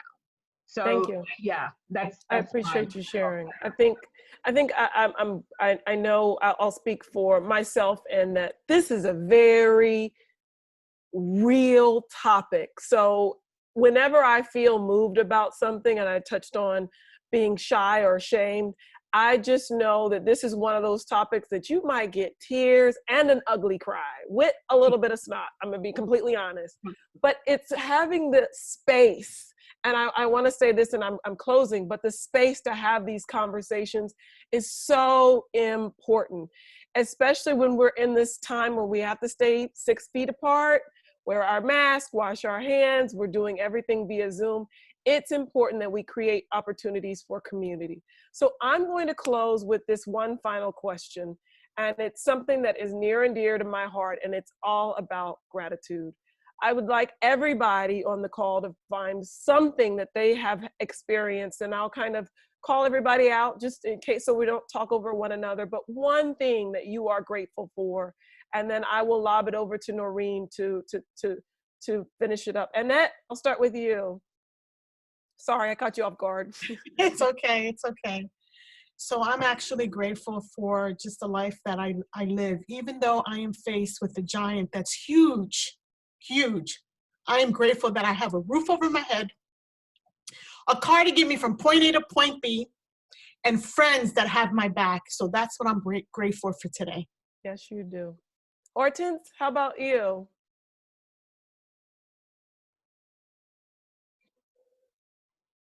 Oh, you're on mute, Hortense.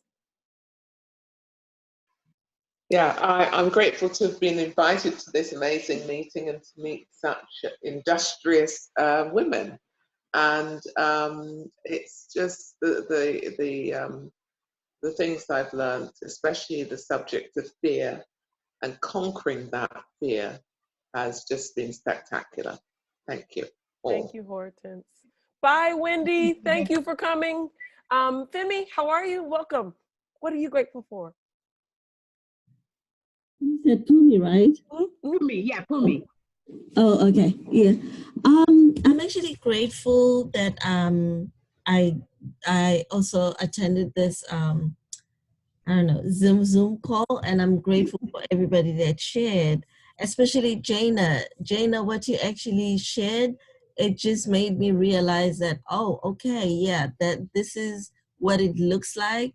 And thank you for sharing that, because it made me be able to articulate what really that means. So and for you to actually share yourself like that and me writing it out, I didn't mean anything negative, but I just wanted to get it out there for myself. So I'm grateful for a space like this where I could also listen and hear something and be able to share what I'm getting out of it. Okay. Yeah.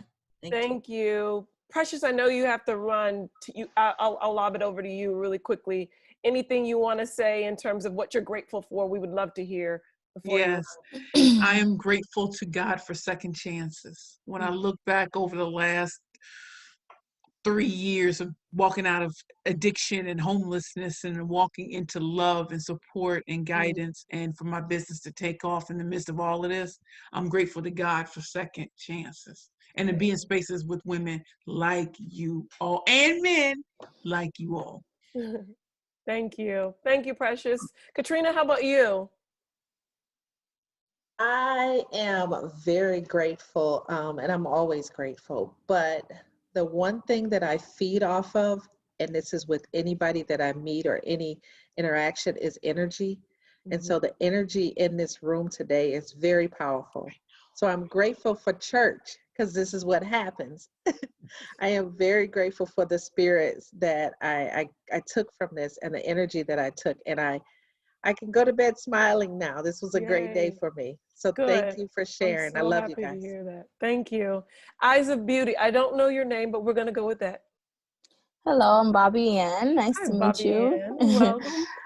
Thank you. I am grateful for health and strength and to be in my right mind today. You know, it's just so much going on, and just to be able to, you know, it's like regroup, restore. Really grateful for that.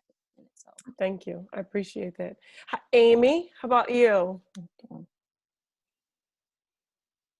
Hi, I'm grateful to be here. I'm grateful that other people are interested in inclusion, and I look forward to seeing what happens after all of this. Yes, yes. Melissa, and yourself?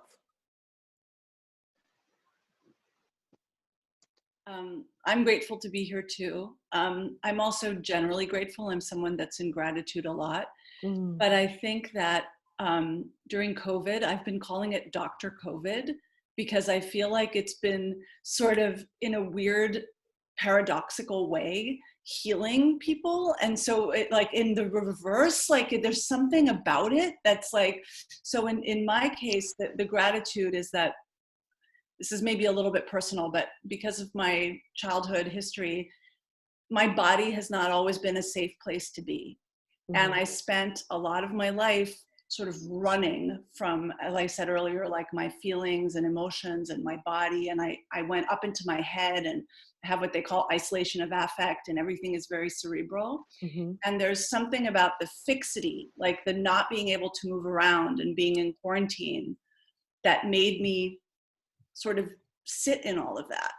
And even though it was scary at the beginning, I'm really grateful that it happened. And I'm really grateful that I went through it, because I feel like I don't have to run from it anymore. I kind of transcended it. It kind of burned off. I don't know if that makes any sense, but it kind of like did. And so I'm really grateful for that experience, even though it was a little, I had to white knuckle it a couple of times. I'm really grateful that I got through to the other side. Thank you. That was very, very profound and transparent. So thank you. Tanya? Hi, I'm grateful I have 2 legs and 2 arms and a head and all my wits about me and my health, a roof over my head, food in the fridge. I have a husband. After all this, I too am kind of strangely grateful for this time that everything had to stop. It's also forced me to really reprioritize what's important in life, from family and friends, and getting out of my workaholic busy do go. I'm like just communing in nature more. Grateful for the sun. Yeah, I feel like the sun is now my God, because it shows up every day, whether we ask it to or not. Without the sun in the sky, there would be no life here. So I've become this like morning sunshine, like worshiper. It just warms the soul. And I'm greatly grateful to Noreen. I've known Noreen for about, 3 or 4 years now. And without Noreen, I wouldn't be here tonight and would not have met you, Stephanie, and Bonnie, and Precious. So I'm very grateful to Noreen, Queen Noreen. Thank you. Thank you. Jamie, how about yourself? I am very grateful to be surrounded by all of these bold and powerful women. I grew up in the Midwest, and most of the women I was surrounded by are very passive, and that's kind of what is prioritized in terms of at least the female model that I grew up around. And so I'm just really grateful to be in a community of people like you all, and to learn from. Same here. That's a good one. Bonnie, how about yourself? Yeah, I have wonderful, wonderful friends. So grateful for that. And I'm grateful to live in New York. I'm from Boston, another great city, but always wanted to live in New York and was able to make that happen. I know some people hate it and probably think I'm crazy, but sometimes I'm outside and, just sort of look up at the buildings and all the activity, and I say, oh, I'm so lucky to live here. And I'm so glad I found Napo. Yeah. And met Noreen and Tanya and a whole bunch of other great people. Yeah. So that kind of sums it up. Thank you. Everton, our man ambassador. I'm so happy you came. Right, our token. My ambassador, I have 3 sisters, so good. You're used plus a mom, so I'm very comfortable in being the only guy in the room. The things that come to mind, especially with this discussion, just faith, in terms of faith for the people that are here, in, you know, believing in themselves, believing in a vision and being able to follow and pursue that. You know, someone talked about church, and, you know, I think about church, and there is death, and, you know, there's another word or better word for it, but life after death. And where that comes in is, you know, struggling and failing and having to rebuild and, you know, rebuild or reborn, you know, coming again. And all of those are lessons that came out during this discussion. And then community, I think of community, so very family oriented, but family oriented in the sense that I never worried or cared about exterior or external friends. But our community is more than our biological or blood relatives, right? So I always say to myself, I'm grateful for, you know, my family, my extended family, we'll call it Christian family or family and faith. And I'm also grateful for the family and community that I'm a part of here, and that, you know, Noreen was very helpful or instrumental in getting me, because I think, like Melissa, and being very closed and into yourself, I'm learning to be more open and expressive, and, you know, joining and entering in community with other people. So that's what I'm grateful for. Thank you. Love that you came. Appreciate it. Shanice, how about you? Okay, I'm so excited. Okay, Saved by the Bell reference, but I'm getting butterflies. Let me tell you, Stephanie, I am so grateful for you. Thank you. I love you. Because if you hadn't said, girl, I'm about to facilitate this event, you need to be there, I said, yes, ma'am. Let me tell you, Jana, already on my IG. Precious book is already on the way from Amazon. And Miss Nikki, baby, I'm gonna be looking for keto plant-based dishes from your company. So I mean, and Noreen, I will absolutely continue to support events like this. My heart is warmed. I'm excited. I didn't even say anything about the business that I have founded, because I'm not even brave enough to talk about it. But now I think I will for 1 second. I am the founder and principal formulator of MB, which is a highly customized skincare company that really focuses on skin of color. And it's very near and dear to my heart, because the products and ingredients are carefully and responsibly vetted for non-toxicity, safeness, wholeness, and effectiveness. And if I hadn't been really drawn into this conversation and really had the opportunity to have my energies play with y'all's energies, I just would have just, you know, stayed here and been quiet. So I really thank every one of y'all, not just the panelists, everybody on this call. Thank y'all for sharing a little bit of your energy, because you know we all connected. We are. Thank you. Thank you. All right, Nicole, I'm going to leave it over to you first. Thank you. I'm going to just say thank you, first of all.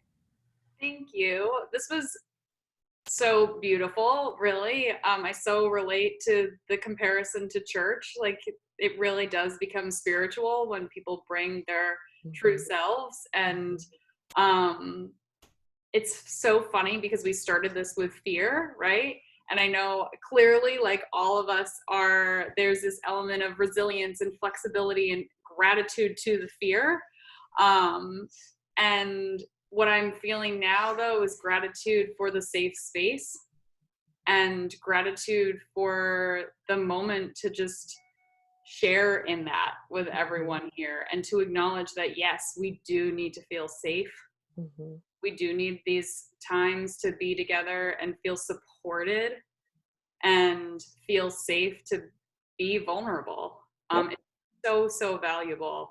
Yep. And I'm so grateful to have shared this time with everyone. I know you said that it's like 90 minutes is the limit, but I feel so energized by everyone, and okay, good. I'm so grateful for it. So thank you all, and huge gratitude to Noreen. Yes. you are a magic woman, and I'm so grateful to call you my friend and to have you in my community of people that create these safe spaces. Agreed. Thank you, Nicole. Jana, how about you? Just thank you. Would love to hear what you're grateful for. Wow. Well, first of all, I am grateful I want to just applaud Shanice for being brave enough to stand out and speak her truth about her beautiful business. I'm so proud of you. That's awesome. Keep talking, girl, right? I do a lot of these events, and right now I'm grateful that I was invited to this one because this is hands down one of the best events I've ever been to. Oh, wow. So thank you so much for inviting me, Noreen. It was such a pleasure. But I was not even supposed to be here 10 years ago. I was given a death sentence. So I am grateful that I am still here today and that I was able to see what my journey was. And now I'm able to go out there and share those beautiful stories of hope. And so I am grateful that I'm even able to be here today. Thank you so much. Thank you so, so much. Stephanie, you did such an amazing job. It's like you've been doing this all along. I'm so proud of you. It was amazing. So thank you guys very much for giving me the time and the space to share with you. Thank you. I appreciate your time, Jenna. I know Precious had to drop, but for Jenna, Nicole, and Precious, I'm walking into something that I have never done before. And I have to be honest, I'm sitting here looking at my computer like, what would I do if I were reporting to a table? I would be saying whatever it is, hit 2 shots, whatever it is, confidently. So I've been telling myself, this is a basketball game. I'm doing what I normally do, and it is just a creation. So the reason why I use the word creation is because I am extremely grateful because the word creation or the idea of creation wasn't really in my lexicon years ago. And it is here now as a result of Noreen. And I am extremely grateful because she continues to, like she mentioned, cause me to expand and try new things and create and things that I didn't even think about. I'm like, oh, okay. And the secret or the running joke between she and I is, as an NBA referee, it is against my contract to do interviews. So Noreen came up with a bright idea, but you can host. And I'm like, you're right, I can't host. So I am within contract guidelines. And I just want to say, I am extremely grateful for friends, but I'm most importantly grateful for bullies.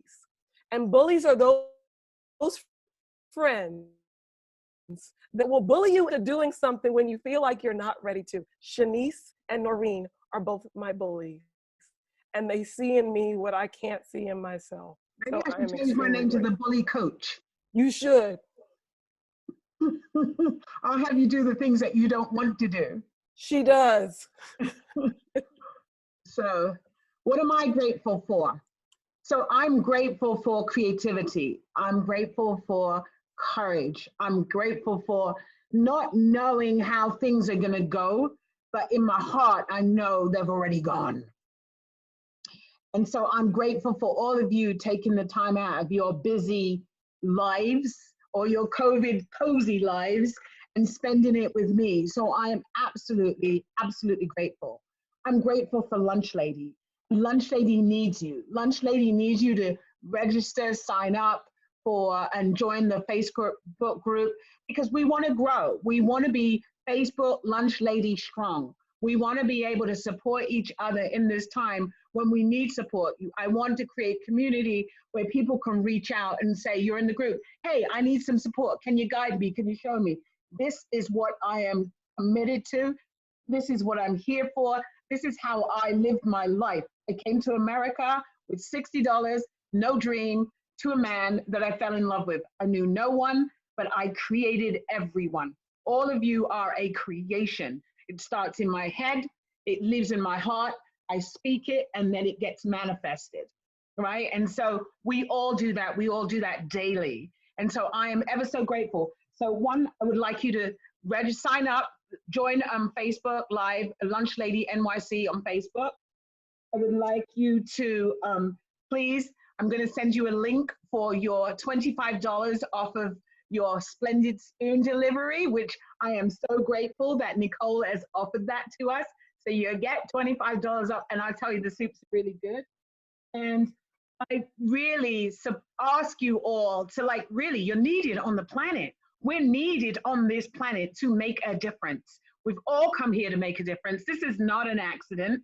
This is ordained, right? And I want you to step into that divination that you have come here to do on this planet. We have gifts, we have talents, and it's our responsibility and our duty to share them. So I want you to step into that and raise your hand if you're all for it. You're going to be afraid, but you're going to do it anyway, because that's your life. Nobody wants to go to their deathbed going, I should have, and I didn't. No, we want to go to, and what it provides when we do what we come here to do is friends, is family, it's love, it's peace, it's joy. It's all of those things that we all are seeking, but it starts within us and then it goes out into the world. So on that note, I just want to say thank you, thank you, thank you, because today I started the day with 3 people. And just because I stood in faith and I stood in passion, you all showed up. You're the perfect people, and I am grateful. So thank you, and thank you to everyone. And I'll send you the, I'm going to send you each the recording so you can go through and look at it again. Have a wonderful evening, and I will talk to you all soon. Good night. Thank you all. Have a great evening. Good night. Stephanie, stay on. Yes. Good night. Bye, ladies. Bye, Everton. Bye. See ya. Bye-bye. Thank you. Good night, Hortense. Shanice, I'll call you later. Bye. Bye, Bonnie. Bye, Annette. Noreen, I'm gonna call you. Stay. I'm not leaving. I'm not leaving. Okay. Bye, Chloe. Noreen, I'm gonna call you tomorrow. Great. Awesome. Looking forward. Bye. I'll see you guys later. Ebony, I'll talk to you later. All right. Oh, Noreen, I'm so sorry. What? My phone with the timer is in the room and I didn't want to leave and go get it. I was like, no, it's fine. I was managing the time. No, I was trying to get, I had like a ton of questions and I realized, I'm like, where's my timer? I'm like, my timer's in the room. And I'm in the midst of the questions. And then, but by the time like Precious can just talk on her own, like she just needs to leave like. But you will learn how to manage that, because what you do is you go, thank you. Great, thank you. And you keep her on, because she goes off track. And by the time I saw your note, I was like, oh crap. Yeah. It's okay. It's okay. It was fine. She will take over. She gets in a zone like that. People get in a zone. I need to be in that zone. You really? Yeah, she was very powerful. I found her very powerful. I was like yeah, like you said this. I'm like, whoa. Yeah, I text Noreen. I was like, Noreen, I've never heard of her. First of all, I've never heard of her, right? I've heard of her, but I've seen her. I've never heard of her, and I'm like, Noreen, I got to get to know this woman. She's from Brooklyn, from my way, the way she speaks, the way she carries. I was like, damn, that's like a net in motion. Oh, Lord. So that was you were really good, Stephanie. You were awesome. I think it is. It's not easy, right? It's not easy. But I was serious when I said, Stephanie, you're at the monitor. like you're doing, like I have to look at people and make sure that the scorebook, whoever's doing the scorebook, says 12 and not 21. So I always have to lock in on their face and their mouth I usually ask them to repeat what I just said to make sure that the right number goes on the scoreboard and the right shooter. So there are all these little things. So I feel like I was sitting here thinking about, this has been preparation for something. Wait. Okay, wait, because I'm going to have to edit this.